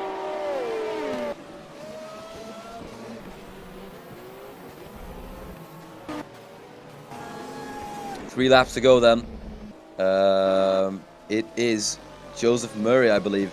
Yeah, Joseph Murray in the lead of LMP1 as it stands. In LMP2 leading, I believe it is Daniel Ward. Let's see what happens to Kerai Kyoto then, before get you guys through the leaders. And there it is, and it is the slightest touch of Kerai Kyoto. There's Brown out to the inside of Axel von Nurkrantz.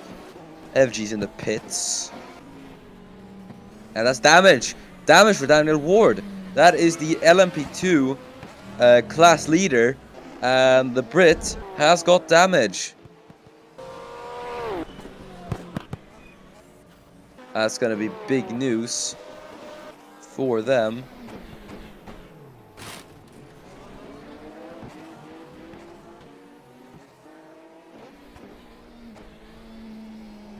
As here is Rob Sekabulwa then to the inside of Vulcan Doptar, doing a brilliant job at the moment in second, it has to be said.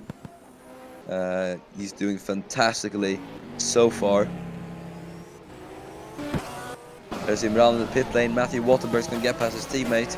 Here is Langa Horigome coming into the pits for, I believe, a scheduled stop.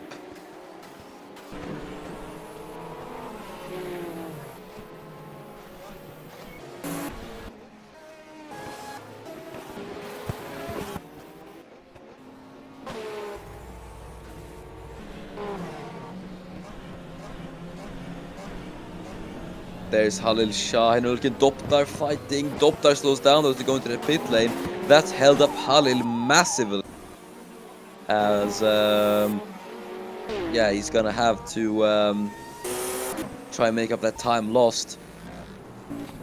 Stromelo into one and now goes past Daniel Ward for the LMP2 race lead, I believe.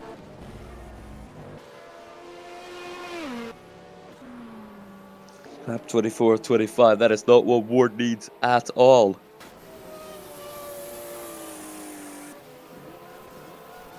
Here is Timon de Jong.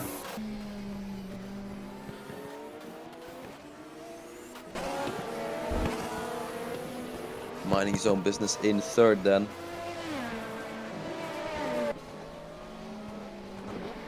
As that's Jorge Gomez just coming out of the ahead of Matthew Wattenberg. Matthew does get him though. That was very, very close. Too close for comfort between the two. But on the final lap of the race, Joseph Murray has a low fuel light. Is he gonna make it to the end? Big drama then. It could be Rob Sekabulwa who is gonna get it. And that's going to be a question. Sekabulwa has a low fuel light as well. It's going to be an absolute farce. De Jong might just get his third win of the season if he's lucky. We're going to have to see here. We're going to have to wait. Murray gets past Herholt. So far, so good. Are they going to make it to the end? It could be the two Ferraris on the podium as well if both Sekabulwa and Murray go out.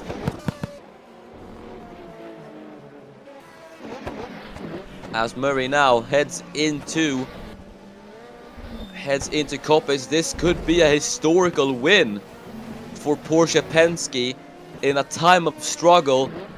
Murray's just gonna have to nurse that car home until the end. Is it gonna be for Joseph Murray and Porsche Penske Racing? He's only got one corner to go. Come on, Joseph.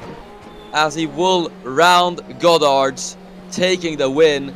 The underdogs will prevail. Joseph Murray will win here at Donington. What a drive from the Formula 1 World Champion. The car just goes at the end. Incredible stuff from Joseph Murray and Porsche Penske. A bit of light through the dark as they will take their first win here at Donington.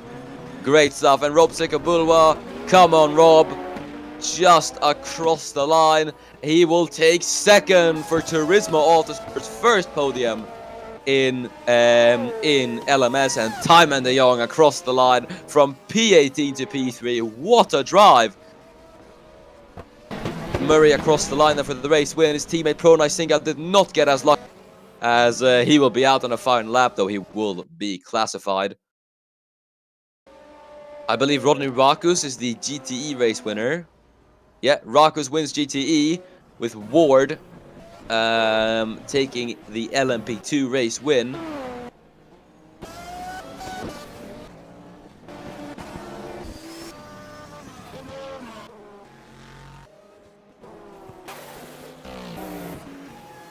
And that should be it, I believe.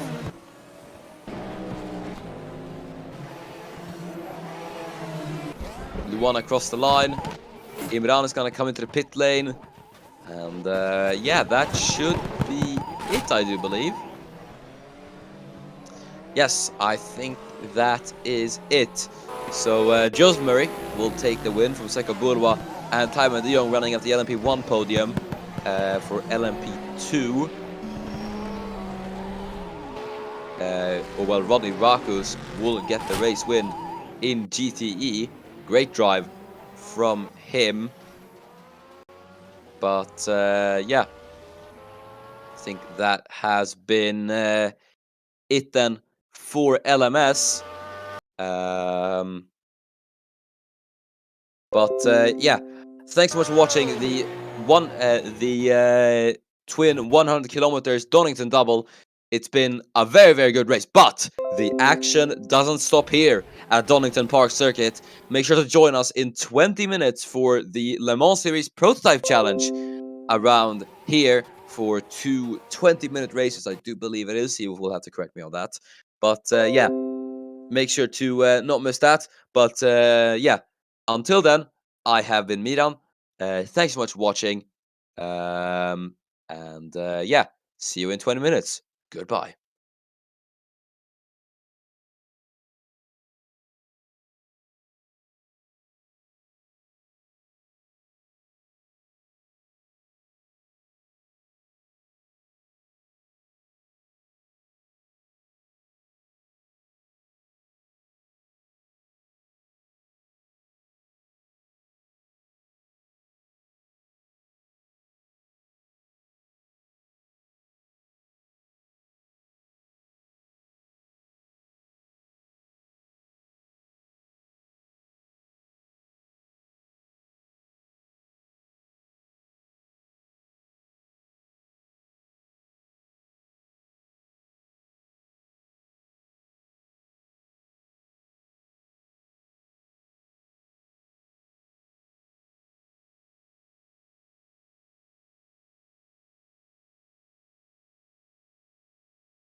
Right then, hello everyone, and welcome to MMS Le Mans Series Prototype Challenge. We are here for round number 2 of LMSPC here at the Donington Park Circuit for the Donington double header. It is going to be very, very exciting. We just had the LMS races about 30 minutes ago. They were very, very exciting, and if that is anything to go by, this should be quite exciting as well. My name is Miran in the commentary booth today, and we should be in for another thriller around here. But yes, now it is time then to go through the starting grid then before lights out here at Donington. And taking pole position once again, it is Harry Herholt who will line up on P1. The championship leader takes first and accompany him on the front row. It is Ratko Betes starting in second for Whisperworks. Second row, Henry J. Brown will start in third with Marshall Bird, the other Scuderia Aversa, in fourth. Then Erik Landahl will take P5 for Cesare Squadra Corse, as Lewis Bumpington will take P6. Alessio Silvestri will be 7th for Pardubice Motorsport Junior team, and then in P8 it will be Ari Soilu. Ari Soilu in 8th, and then in P9 it will be Alessio Silvestri with Edda Jonsdottir rounding out the top 10. Mitch Johnson will be in 11th with Rikke Wernersen in 12th, and then it's David Morris Pearson in 13th with P14 going to Kieran Jimenez of Ozark. P15 will be taken by Jack Cara in the I don't know what car he's in right now. Sorry, but Stan Espinazola will take P16, driving for Algarve Pro Racing. Then in 17th it is Eddie Redmayne for PTG Pearson. 18th is 18th is Fabian Wenger for AMG Guatemala, and 19th will be Giannis Arilis for ING Grand Prix, as Matthias van der Velde will round out the top 20 with Stefan de Jong in 21st. Pedro de la Lamy will be 22nd with Shimon Witt in 23rd, as James Faulkner takes 24th in the Pardubice Motorsport Junior team with Henry Henryson in 25th. Freddie Jenkins will be 26th for Ecopole Inter Competition, and 27th will be Mikael Olsen for Inter Europol Competition. Christian Blanc takes 28th for Algarve Pro Racing, I do believe it is. And then Kyle Wilhelm will be 29th, with Oliver Kaminski rounding out the top 30. Inigo Montoya will take 31st, and rounding out the grid will be Harding Gallagher and Eva Valiak. So let's go down to the grid then, as the cars are revving up. The lights are coming on here at the Donington Park Circuit for race 1 here at Donington, and we're underway here at Donington. Good start for Brown, and especially Herholt, who gets away very, very well. Bettes not the greatest jump at the start, as Brown's going to try and take him on the outside line. The two are going to go wheel to wheel, as Bettes is there on the inside, defends second place then from Henry J. Brown at the start. As we head through the crater curves, Herholt leads in the number 25 Scuderia Aversa. Erik Landal's going to try to get up into 4th. And we'll see what he is going to be able to do then, as that's Jack Cara down to last. And that's what happened to Jack Cara, and it's a spinner for the race competitive 9. And that's going to send the Australian down into last. So other than that, it's been a clean first couple of corners. Erik Landahl fending off Lewis Bumpington there in 7th. And then in 8th is Alessio Silvestri. So we'll see what's going to happen as Bumpington goes to the inside line of Erik Landahl. Bumpington with a bit of a slide though. That's going to see him get into a spin, but he's going to have to get back safely. Rikke Wernersen has damage, it looks like, and there's a bit of traffic heading out of the chicane. So that is not too good. But let's see what happened to Rikke van der Sen. So I believe this wasn't the McLean's. No, it wasn't. So this must have been into the Craner curves. And no, this is into turn 1. So Van der Sen just clips the side of Ari Soilu, which tears the front part of the car off, and that is going to be damage for Van der Sen. That's going to have to see her getting into the pit lane. But on lap 1, Herhold with a bit of a wobble there, it looked like. He will lead from Harry Herhold, who, or no, sorry, Bratko Bettis, I mean, in second, and then Henry J. Brown in third.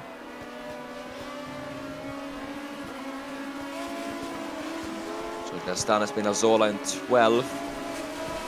Then it's Giannis Arilis in P14. Cars are beginning to space out. There's Eva Valjak, who's made up a few positions at the start, chasing down Matthias van der Velde.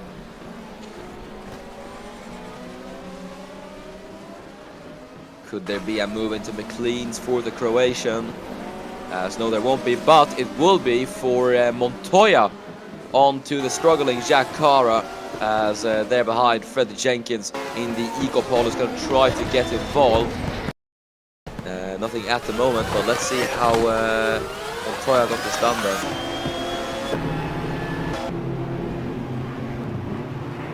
Oh wow! And heading down Starkey straight, his car actually got airtime. That is might be a bit damaging to the floor, but that is actually quite cool. As there is a yellow flag, and it's Ari Soilu has gone into the wall, and the Finn is gonna be out of it. The man who scored no points last time out, straight into the wall. But surprisingly, there's no damage to Ari's car, but he is gonna be last by quite a bit.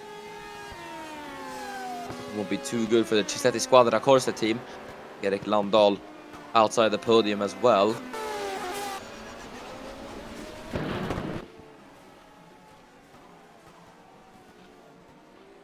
There is Ari Soilu, and he is out here at race 1 in Donington. Big shame for him.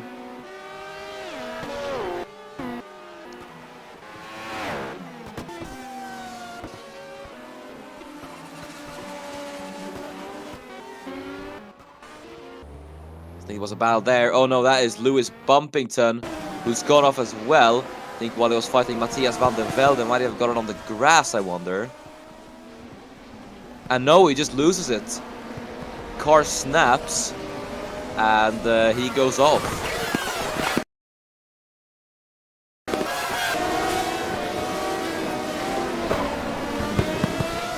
Or might it have been a touch from Pedro de la Lame, perhaps? I'm not sure, but either way, that's going to see Bumpington down into P31.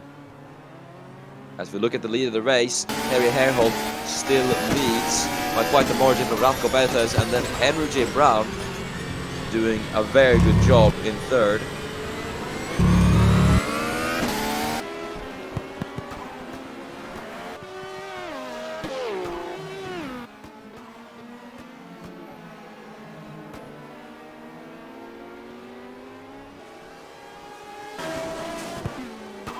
As we might have a battle for P8 forming then. Rich Johnson versus Edda Jonsdottir. As we head into turn number 1. Jonsdottir not doing, having to stay behind for the time being. David Morris Pearson in the PTG Pearson could get involved in this little battle as well. So we will see what happens.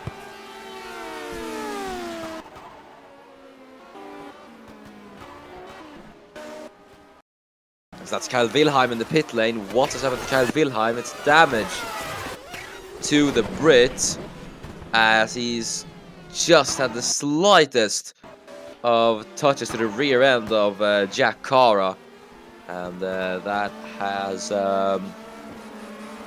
That has given him a tiny bit of damage, which he needs to pit for. Big shame then, as 5 minutes have passed on board with David Morris Pearson. So the cars blitz past down Starkey Straight. You can see there the bump that these guys go over. It wasn't present in the LMS race, but these cars should have about equal downforce to LMP1. There we go. You can see sometimes they get airtime, which might be a problem for some of the guys, but it is still pretty cool to see these cars catch a bit of air. So we're gonna have Marshall Bird in 4th, doing very, very well.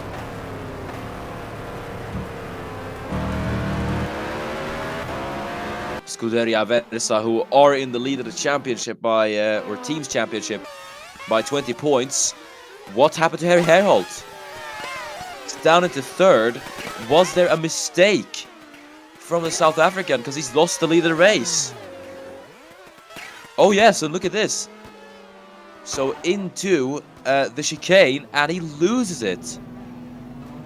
He loses it, and that allows Bethes and both Brown to get past. So Ratko Bethes will now lead, and remember, every lap led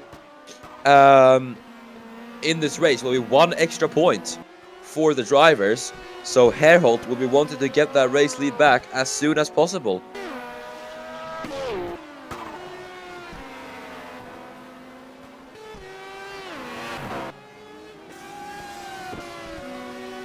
As we're gonna, Alessio Silvestri separated from these two guys. That's Herholt. It's Herholt again, and I think he's had another spinner. Let's see what happened to Harry Herholt. And yeah, it's happened again for the South African, and Henry J. Brown's gone into him. And there is Bird as well. Bird's got damage. It is horrible news for Scuderia Aversa. They will not be happy at all. And a penalty has been applied. It's another 5-second time penalty for Harry Herholt, just as it was in Adelaide. It's gonna be like that in Donington again. As Brown comes in, this will give Ratko Bethes an absolutely humongous lead. As that is Jack Carr into the pit lane. What has happened to him?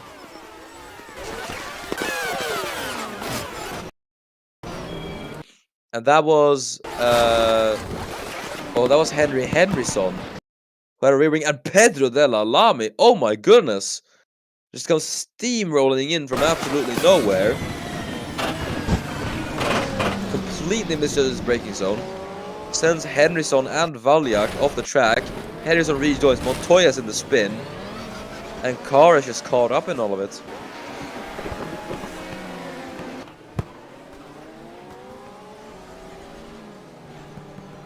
So yeah, that is a pretty big shame for them. There's Ratko Bethes. Then in the race lead, Marshall Bird spins it in the pit lane. Missed his pit box. But yeah, Pedro Della Lamy will receive a 20-second time penalty for...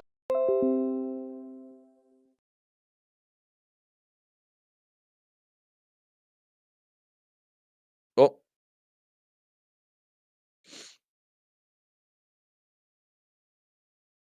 Oh.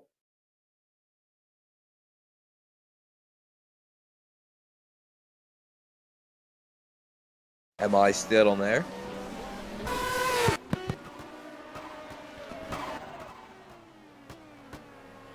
Yeah, okay, we are back. We had a tiny technical issue, but should be going now. So we're looking at Harry Herholt in 3rd.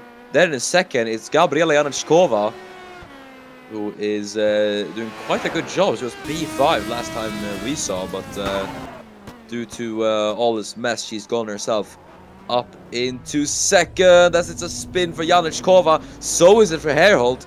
Synchronized spin in the top 3. Herholt really doesn't seem to like that corner. Not at all. And the only thing this will do is that it'll give an even bigger lead to Ratko Bettes as Erik Landahl now has damage. And he got on the grass and just collected Mitch Johnson. So unfortunate accident for both sides.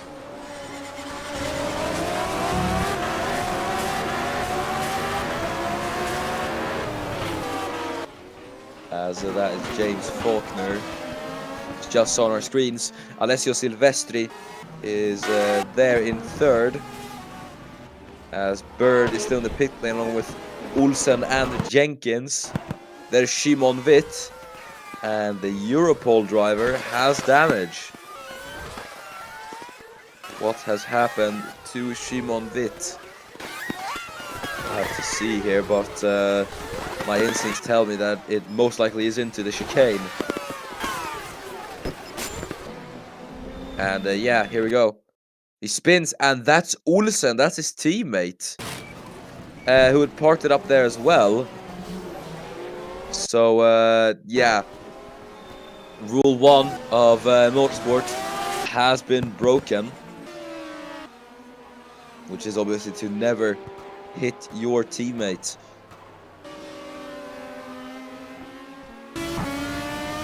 As we're on board with Edda Jonsdottir in the Scuderia Aversa, chasing down Mitch Johnson. Johnson with a bit of fight. Is that gonna allow Jonsdottir to maybe make a move somewhere? Not at the moment.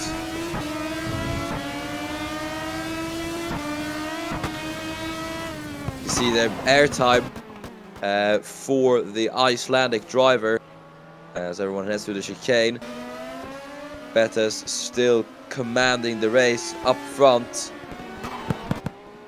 as Johnson's trying to find the opportunity to get past Alessio Silvestri.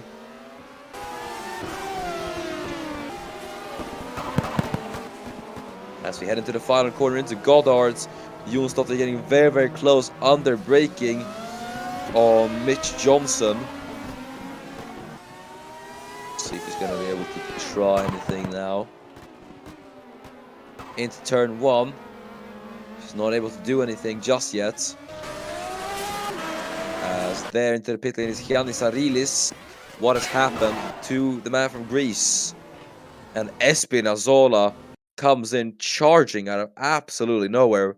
Just like it was with Pedro Del Alami. Stan Espinazola has gone into the back of Jimenez and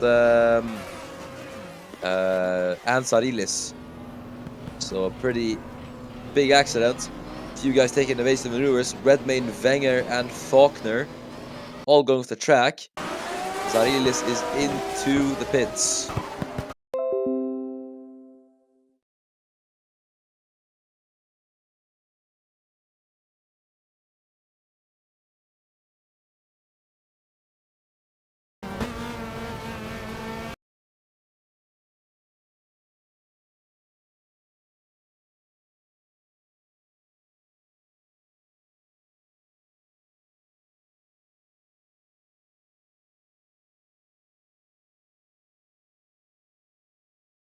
Hello? Can you hear me?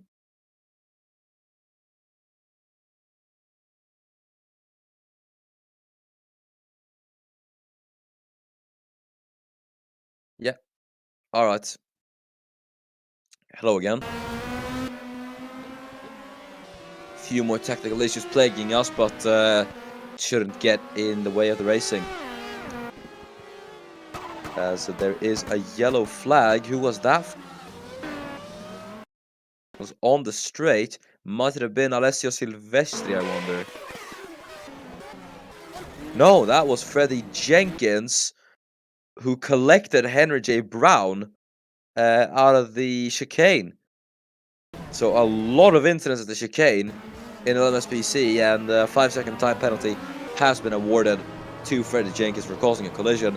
As we're now looking at the battle for third, Herholt trying to get back his positions as he's got Gabriela Anskova to get past into turn 1. And Chkova goes defensive.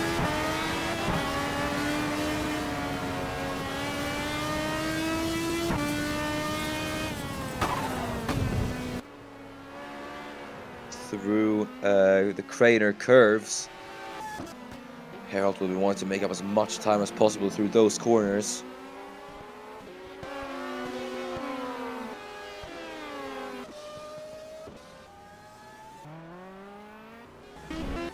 So that's Harold. Is he down to 4th? No, I don't know. But here's Erik Landahl, and he is out.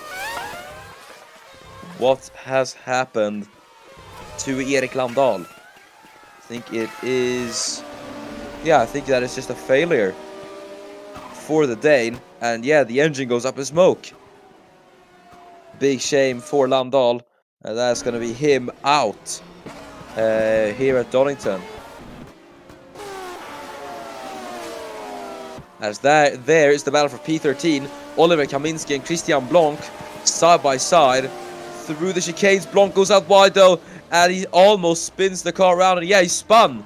Christian Blanc, the young Monegasque, spins the car around, and he is down into P16. Not the most ideal of races for Christian Blanc, the man who only scored 2 points at Adelaide. Oh, and that's Ricky Vandersen. Vandersen spins round at the exit of the hairpin, or the chicane, I mean. Once again, as Kaminski and Wenger off into the grass. Harry Herholt, let's see what happened to him.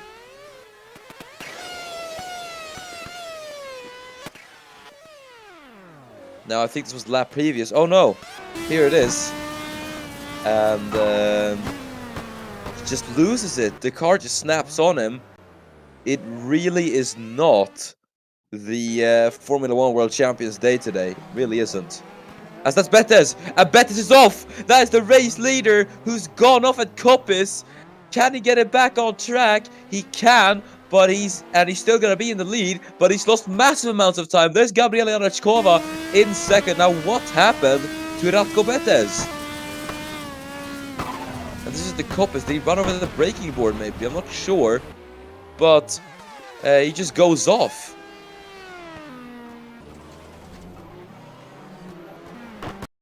Goes off. Takes the 50-meter board with him. Oh, I think this might be why. That is Marshall Bird, who had 2 incidents, actually. Oh, my goodness. So, Bird just went straight off and into the barrier. The barrier tips the car over. He then comes back on track. Olsen hits him. Then there is a bit more. 10 seconds for Bird for that one. And then he's got absolutely no grip over his car. Everyone's absolutely everywhere. I think Shimon Witt, or I don't know what it was, but he got spun round into the grass. Shimon Witt is there. Hits Jimenez on re-entry. Van der Velde goes off due to the yellows. Then comes Henry J. Brown. He keeps it on track. And then the yellows are there again. And now Betes goes off. Really strange chain of events, but now Gabriela Janachkova has caught up to the Serbian. Very, very odd. As we'll see what's going to happen. Then there is Oliver Kaminski, the race competitive 9 car with damage. Pretty major damages. Oh! And that is Rikke Vandersen. No brakes on that EcoBall car, and Kaminski flips Faulkner over through, well, no fault of his own, really. But that is a very, very big accident. And 20-second time penalty to Rikke Vandersen for that collision. As there's another yellow flag, I think that is... Oh no, that's Jimenez. This Kieran Jimenez for Ozark has gone off. And I believe this isn't a car. Is this another driver related? Yeah, it just goes straight on into the barrier. Silly mistake.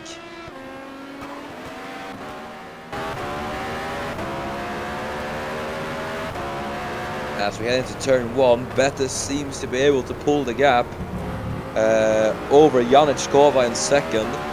So unless Bettis looks up into another mistake, I think it is going to be his lead for the last minute, as we are on the final lap of the race. Harry Herholt in third. See what he's going to be able to do then in the next race. This one wasn't really his for the taking, as there's Edda Jonsdottir chasing down Stanis Spinazzola.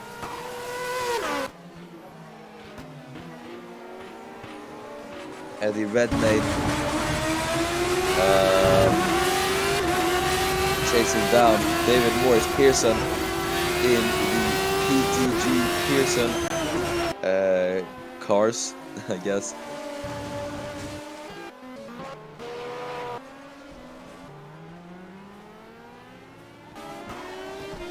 As we have about 20 seconds left on the clock, I think we might just get another lap in.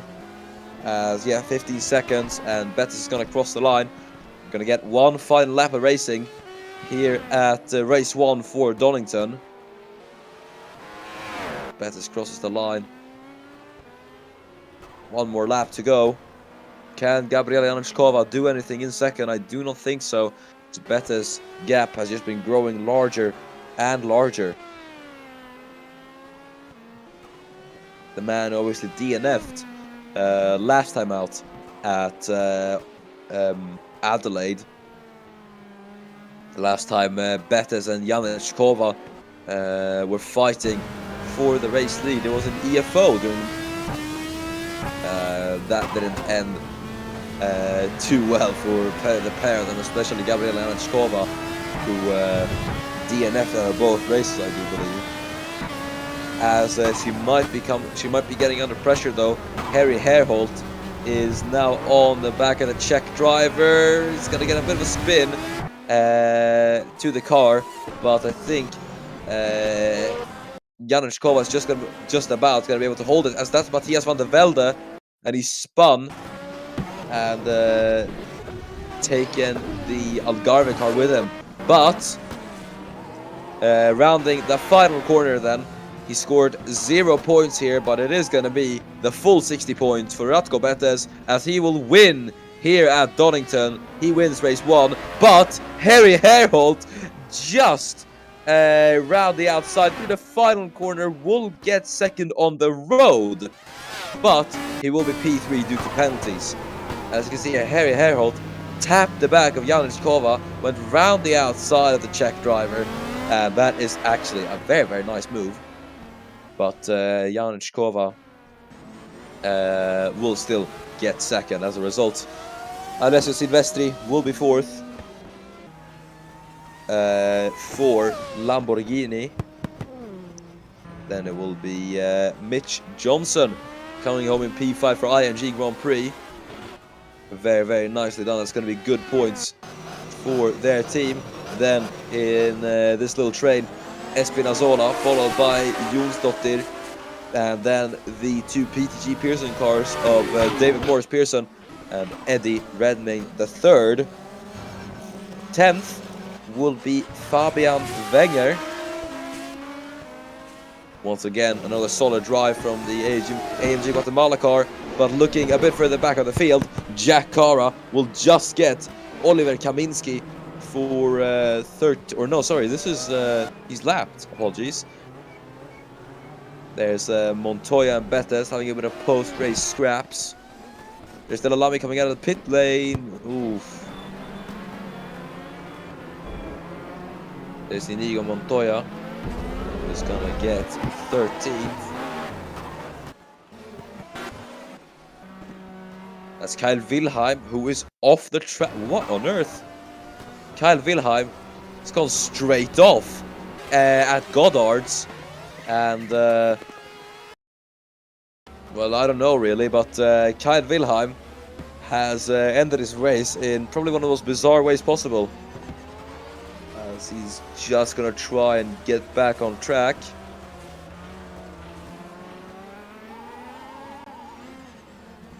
Will he be able to though? Yes, he will. So Kyle Wilhelm will take 28th position. Should note all these positions are obviously provisional, so there will be changes at the end.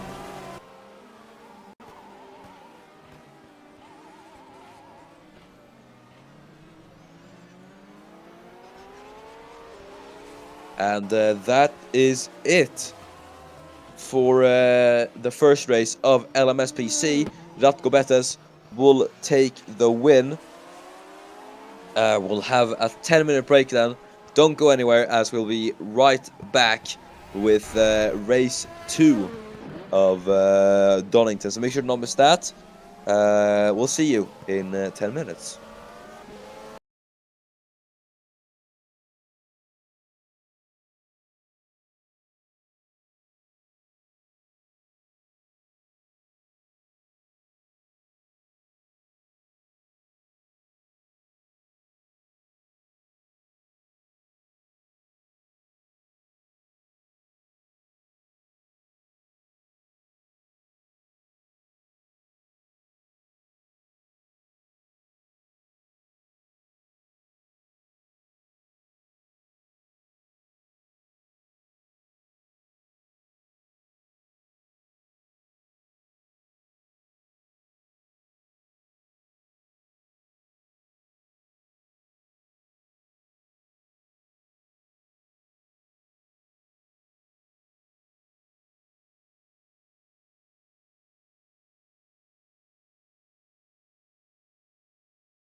And we're back. Hello, ladies and gentlemen. We're here for race two of the LMS Prototype Challenge here at Donington.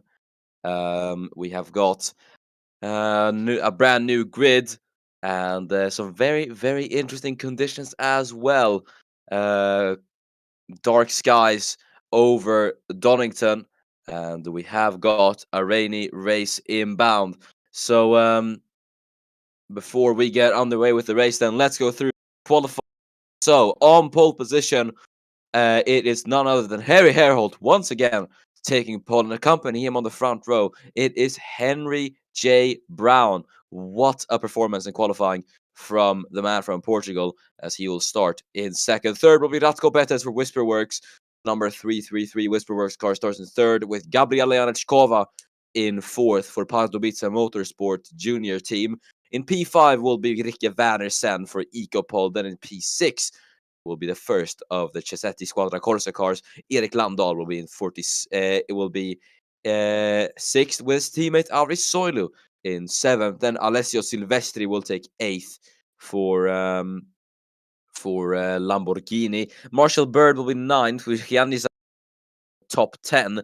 Then in 11th will be Lewis Bumpington, the first of the Ozarks, as Pedro Delalami will take 12th for Whisperworks. And in 13th, it is Fabian Wenger for AMG Team Guatemala. 14th will be David Morris Pearson, and then it is Edda Jonsdottir in P15. Mitch Johnson will take P16, and P17 will be taken by Kirian Jimenez, as Henry Henryson will line up 18th with Christian Blanc in P19 for Algarve Pro Racing. Jakara, the first of the race competitive 9 cars, will start in P20 with Matthias van der Velde in P21. Then Mikael Olsen will be 22nd for Inter-Europol competition. Then Oliver Kaminski will be 23rd. 24th is Stan Espinazola, and in P25 is Hardin Gallagher. Freddie Jenkins is P26 with Eddie Redmayne the third, taking P27 for Prototype Technology Group Pearson. 28th is Eva Valjak, followed by Kyle Wilhelm. In 29th, James Faulkner, the final of the Pardubice Motorsport cars, will take 30th, with Shimon Witt in 31st. 32nd will be Stefan de Jong, and then rounding out the grid will be Inigo Montoya for race competitive 9. All right, the rain pouring down, headlights on as it's Herholt on pole position once again. The lights are coming on for race 2 here at Donington, and we're underway once again here at Donington now for race 2. Hey, Brown gets a very, very good start. Does he get the jump on Herholt into turn 1? They touch wheels as the two go wheel to wheel then, but heading out turn 1, Henry J. Brown takes the lead here at Donington as Herholt falls down to second. Janečkova up into third ahead of Ratko Betes as we enter the crater curves. A bit of a slide for Betes then as Landahl goes a bit wide then as there's a spinner at the back. That's one of the Europol cars, as that's yet another spinner. That's Redmayne in the Pearson, who spun off. That's Mikael Olsen, who had a bit of a spinner, and he just lost it in the rain. And he spun around, and then Redmayne had a bit of a moment, went off on the gravel, and got back on. That's Harding Gallagher off the track as well. Let's see what happened to Gallagher. And he just went off on his own. He spun. Took Faulkner with him. As that's someone else in the wall. That's Espinazola in the Algarve Pro Racing. And he's just gone on the grass, and the grass being wet. No way to correct that for Espinazola, as there's someone else in the wall. Kaminski. Chaos here in the rain, as Oliver Kaminski has gone off in the race competitive 9. You can see how much he's to keep it on the track. The rain is absolutely pouring down here, and Jonsdottir just made contact with the race competitive 9 car there, having a bit of a slide, but Brown leads then in the rain as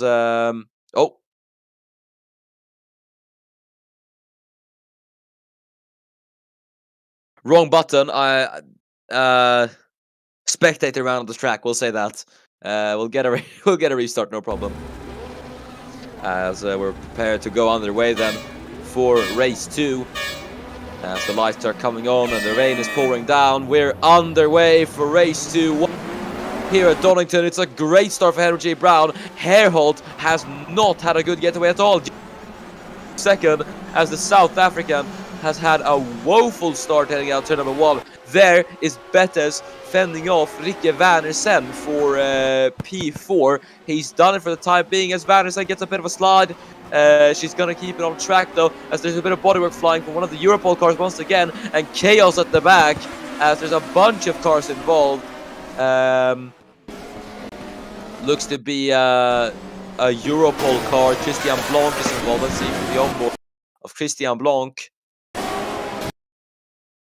who lost it there on the downhill. See all of it that happened there. So that's Silvestri who went off. Rejoined back into Mikael Olsen. And then the cars at the back. Get a nice zoom in angle of this. Yeah, there's just so much going on.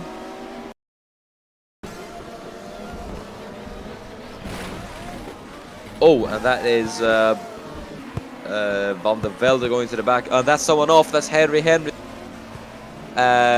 for AMG Guatemala, who's gone off at he's gone off, and that's Herholt. Herholt's off at Koppis as well, and that is the man who was P3. What's happened to Harry Herholt? And he's got it to the back of Januszkova. Hasn't braked. He's taken Gabriela Januszkova with him, and that is huge drama. And Januszkova on re-entry hits Mitch Johnson. And then that sends one of the Ozark cars off. And there's a bit of carambolage there. Everyone's coming through. Traffic jam at Koppis. Johnson moves out of the way. Big accidents. Major drama for Januszkova and Herholt. But this is going to solidify Henry J. Brown's lead, as this brings Bettes and Wernersen now into the top 3. That's Jimenez in the gravel trap. Is he stuck there, I wonder? I think he might be, I'm not sure. Yellow flag in turn 1. What has happened here, I wonder? Oh no, that's the crash car. Yep, there he is. As Erik Landahl is up there now. There's Januszkova fighting Pedro Della Lamy, trying to get back up into the podium places. No, that's Januszkova with damage. Has she hit the back of Pedro Della Lamy, I wonder? Yes, she has. Misjudged it under braking. Drivers aren't used to driving this track around the wet. And that's Marshall Bird, another victim who's gone off. And oh my goodness! Huge accident as Marshall Bird rejoins straight in Pedro Della Lamy. That's gonna put Della Lamy out, and Bird as well. Major accident for the pair of them. This is Bird re-entering, and Pedro just isn't able to slow down, and Bird re-entering the track. Huge accident, and that Scuderia Versa car is totaled. Big accident. We'll hope he's alright. That's Stefan de Jong, who's Henry's slide as well. Both of them are off. Faulkner into the wall, and he's out. James Faulkner aquaplanes into the tire barrier, and he is out as well. Big drama on lap 2. Already, as we have multiple cars going off. As it's a bunch of guys in the pit lane. Mikael Olsen is out, the number 43 into Europol competition, and it seems that R-Factor has had an R-Factor moment. So that is Olsen out. Faulkner into the barrier as well, as we're looking at the battle for P5, that is, between or I should say P6, because that's the closest gap at the moment. Soilu versus Pearson for 6th at the moment. There's Erik Landahl in 4th. He's pestering Rikke Wernersen for the podium at the moment. The two Danes are gonna go head to head for the position. Not quite as Landahl loses on the grass, and he's off. That's Bettis as well. Ratko Bettis is off. Landahl is chaos down at Koppes. You just get on the grass once and it catches you out. Soilu as well. Both Chassetti cars have gotten into trouble. That's Zarilis who spun it, and Soilu, nothing he could do there, and the car just goes for the Finn, and Pierce is there as well. Everyone is off. I can't believe it. It is looking absolutely treacherous out there in Donington. That's another one off. Bumpington and Espinazola, and there goes one of the AMG Guatemala cars. It is chaos. There's simply no way to put it at the moment in LSPC. Oh, there's another one, and it's Eva Valiak, and then Freddie Jenkins. There comes Harry Herholt and Henry Henryson. It is just getting ridiculous at the moment. It is raining hard at the moment, but Henry J. Brown in the lead right now is keeping his cool. That's Freddie Jenkins who's gone off. Janichkova is in the pit lane for repair, so it's gone all wrong for the woman from the Czech Republic. As we head into the SS, there's Espinazola to the inside line of Erik Landahl. So we're going to go wheel to wheel. Ari Soilu with damage, as we did see previously. Rikke Wernersen will now be second. Henry J. Brown is doing quite well for himself at the moment. Through the SS, though, he's going to have to watch out for this section. Doesn't need to take too much speed through there. As there's Ari Soilu and P5. They'll have to come into the pits for repairs, I do think. And that's Zarilis with damage. What's happened to Gianni Zarilis of ING Grand Prix? Not sure. There's 10 minutes to go now. 5 minutes have elapsed. There's Bumpington fending off Stan Espinazola for 7th at the moment, as his teammate Henry J. Brown currently is in the race lead. As Espinazola's trying to have a look on Bumpington, trying to master the rainy conditions then, as we head down to, I believe that's McLean's actually, I'm not sure.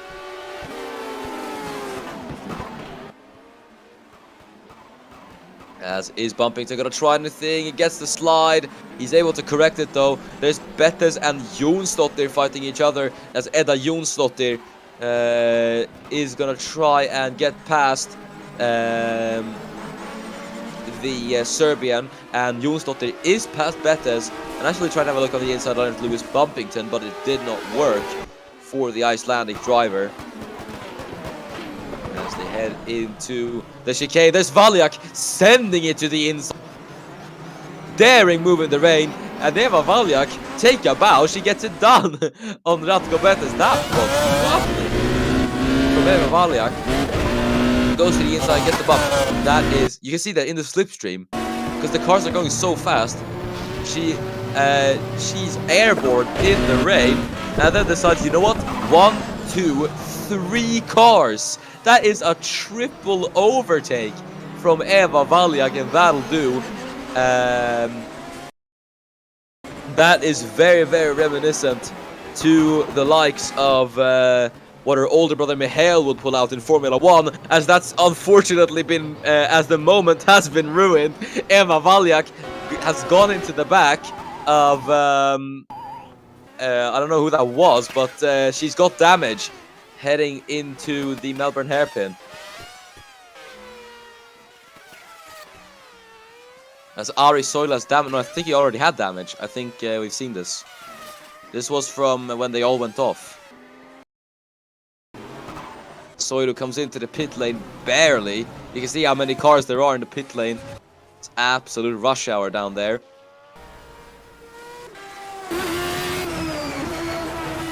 As looking at the man in P3, Fabian Wenger, doing very, very well for himself right now. In third, could be AMG Guatemala's first podium. Yellow flag. That's Landahl and Jonsdottir side by side for P6 in this race. Both going out wheel to wheel, but Jonsdottir's gonna widen onto the grass. Able to hold it though beautifully. Amazing car control from the young Icelandic. They're very, very well done, but Erik Landahl will ultimately prevail in the battle. Wow. Even in the rain, you can have very, very good racing. As we're gonna head into Koppis. There's Bettes to the inside line of Eva Valjak. Bettes though gets the slide and he's off once again. Ranko Bettes is off at Koppis and it is not the Serbian's day at all, as he will be down all the way to P16, P17 even somewhat. Yes, he's down to P16. Massive shame for Ratko Bettes. Everyone really is struggling in the rain as there's contact between Johnson and someone else. I wasn't able to catch who it was, as the battle for P5 is still continuing on. But we're going to go a bit further up the field and look at the battle for P3 between David Morris Pearson and Fabian Wenger for third. Pearson is trying to control that Orca FLM09 through the sweeping bends of Donington in the rain, and you can see how much he's catching. Pearson looks very, very good in the wet right now, so we'll see what he's going to be able to do then. As they're going wheel to wheel, it's Wilhelm and Kara, but then it's going to be Kara and Redmayne, as Redmayne does get past the Australian. Very nicely done from Eddie Redmayne then, as we all head down into McLean. Slide for Gallagher, but it should be alright. Everyone makes it through the corner. As now we're going to see the battle for P3. Pearson gaining on Wenger into the Melbourne hairpin, then nothing happens there. There's Montoya, who I believe is lapped. Yes, he is. Trying to unlap himself. He could throw a spanner in the works for David Morris Pearson, and possibly even Fabian Wenger, who knows, as they head through Goddard's. And there's Henry Henryson, and he's gone up in flames. What has happened to Henry Henryson on re-entry? And that's straight into Ratko Bettes. Huge accident for Henry Henryson, and yeah, bad re-entry for the Icelandic driver. He lost it, then re-entered, and Ratko just, it's just going from bad to worse for Ratko Bettes, and I don't think he'll be too happy about it. But Henryson is out, major damage to that car. We hope he's gonna be alright. As looking through the field now, that is a yellow, and it's Ari Soilu who's been involved in an incident once again. What has happened to the Finn Ari Soilu? Just into the Melbourne hairpin, and it's just, oh my goodness, what are you doing, Harry Hairholt? Just straight into the back of Ari Soilu. But I do think there must be a lot of standing water on the track. Either way, 10 seconds to Harry Hairholt for causing that collision.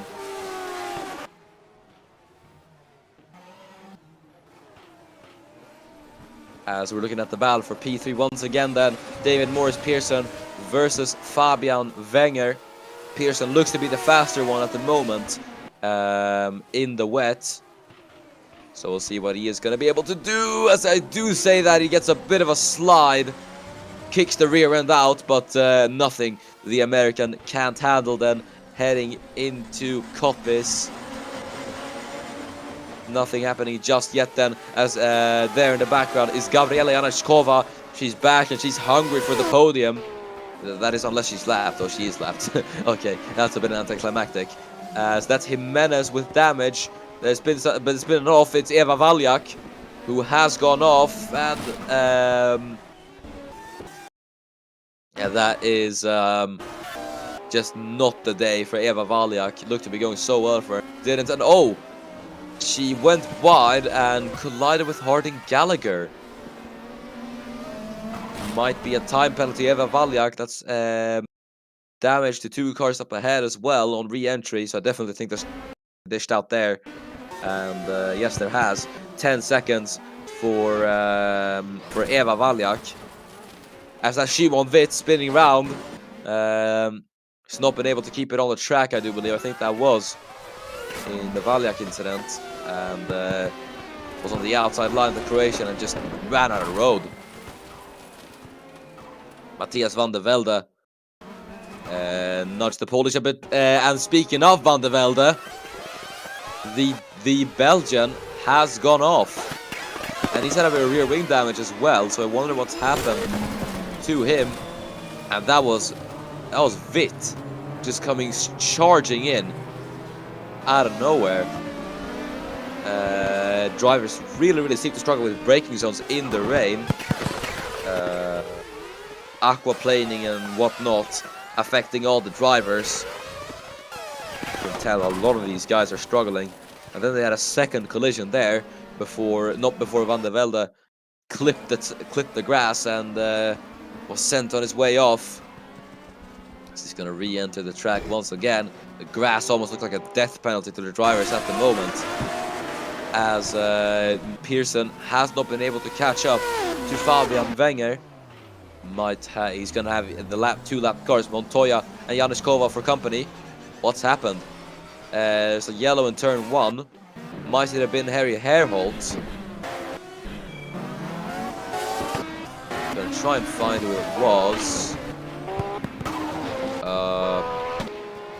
Not sure. I think it might have been Harry Herholt.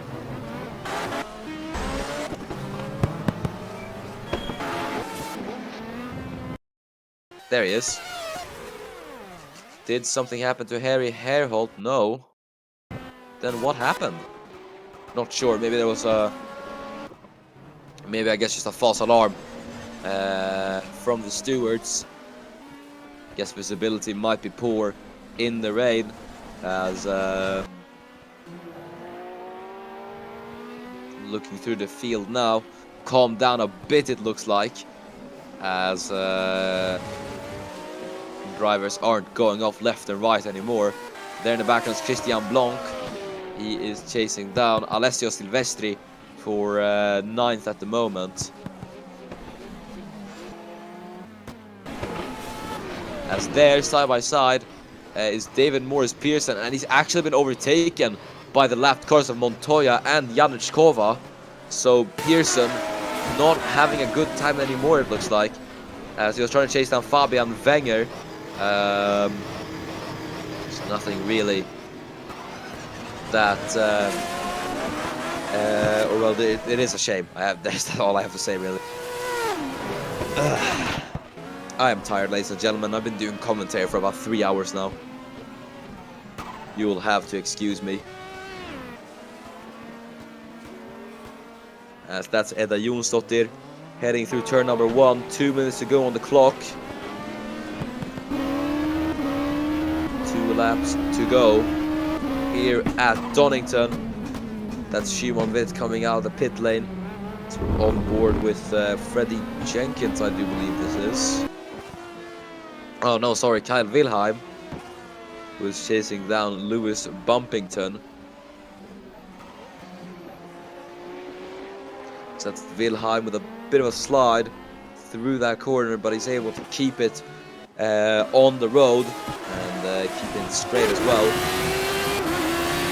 So on board with David Morris Pearson, struggling in the rain now, it looks like. He's trailing the back of Januszkova. As there's a bit of contact, that's one of the Europol cars, I do believe that was.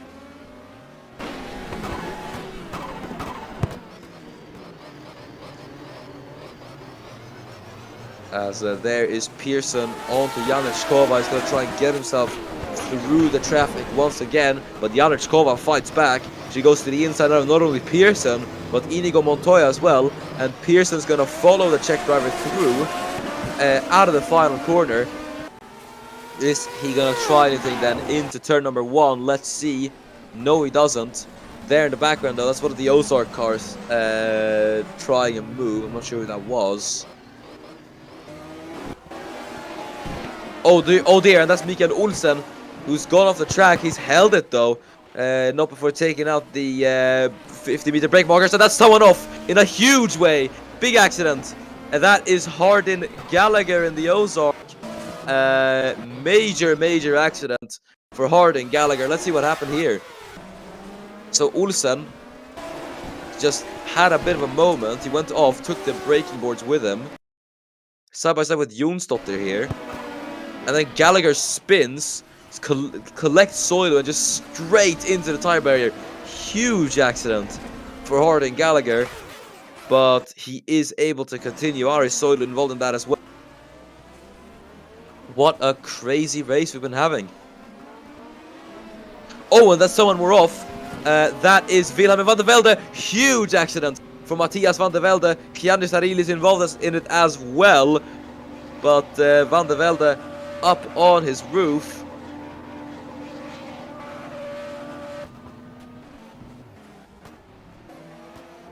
As we're now on the final lap of the race. Zarilis is going to try to re-enter, slide for Jenkins there. As Giannis going to have to wait his turn. There's De Jong gliding off into the corner. Henry J. Brown does make it past though, luckily. As we are on the final lap, I do believe. And oh, that's Matthias van der Velde once again. Huge accident as he rolls over again, and that car has certainly taken a beating. He's somehow able to continue. I am shocked how he's driving that thing, but we're gonna go to oh, that's Ari Soilu, who has gone off, and he's been hit up the back by Stanis Spinazzola. As I think that's going to be a penalty to Espinazola. 10 seconds to the Mexican. But that's Van der Velde with damage. You can see a huge accident for him as he tried to re-enter. Johnson, he got collected by.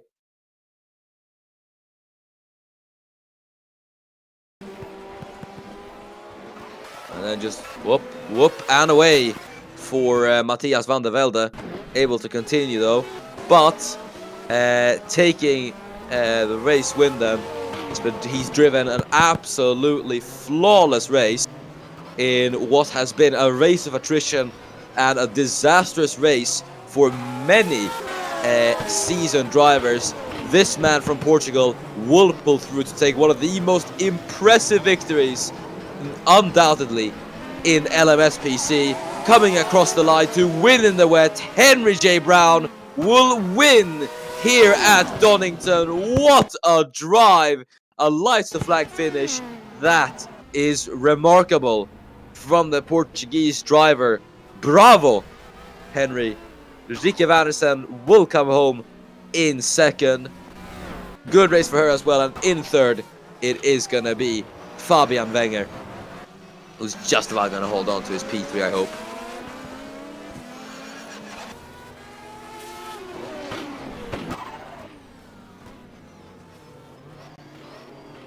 Wenger rounds the Melbourne hairpin.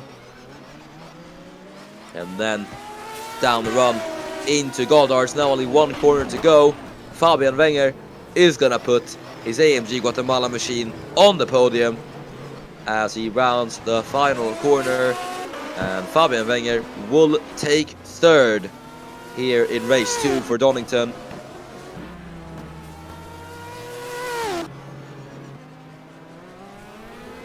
Edda Jonsdotter will be P5 as Mikael Olsen, or not Mikael Olsen, Stanis Spinazzola will be P6, but he does have a penalty. Lewis Bumpington's going to go to the inside line of the Mexican, and he will get P6 on the road.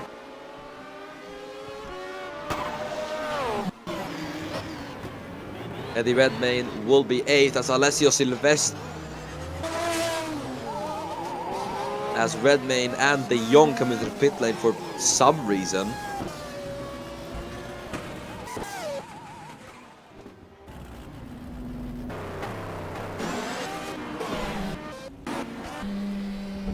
Either way though, I have to say, even though we had a lot of a lot of drama this race, I have to say. Absolutely thrilling from start to finish. We never knew what was going to happen. And yeah, it was very, very exciting. And it just makes Henry J. Brown's win even more, even more impressive. But that has been it then for LMSPC. Thanks so much for watching. It has been a very, very exciting weekend of Le Mans Series and Le Mans Series Prototype Challenge. I've been here for 4 hours now. I think it is finally time for myself to be able to take a break. But yeah, thanks so much for watching. I have been Miran Evji, commentator for LMS. We will now round it off. Thank you once again for watching. Congratulations to Henry J. Brown on the win. Be sure to be safe on the roads and wear your seatbelt. And goodbye.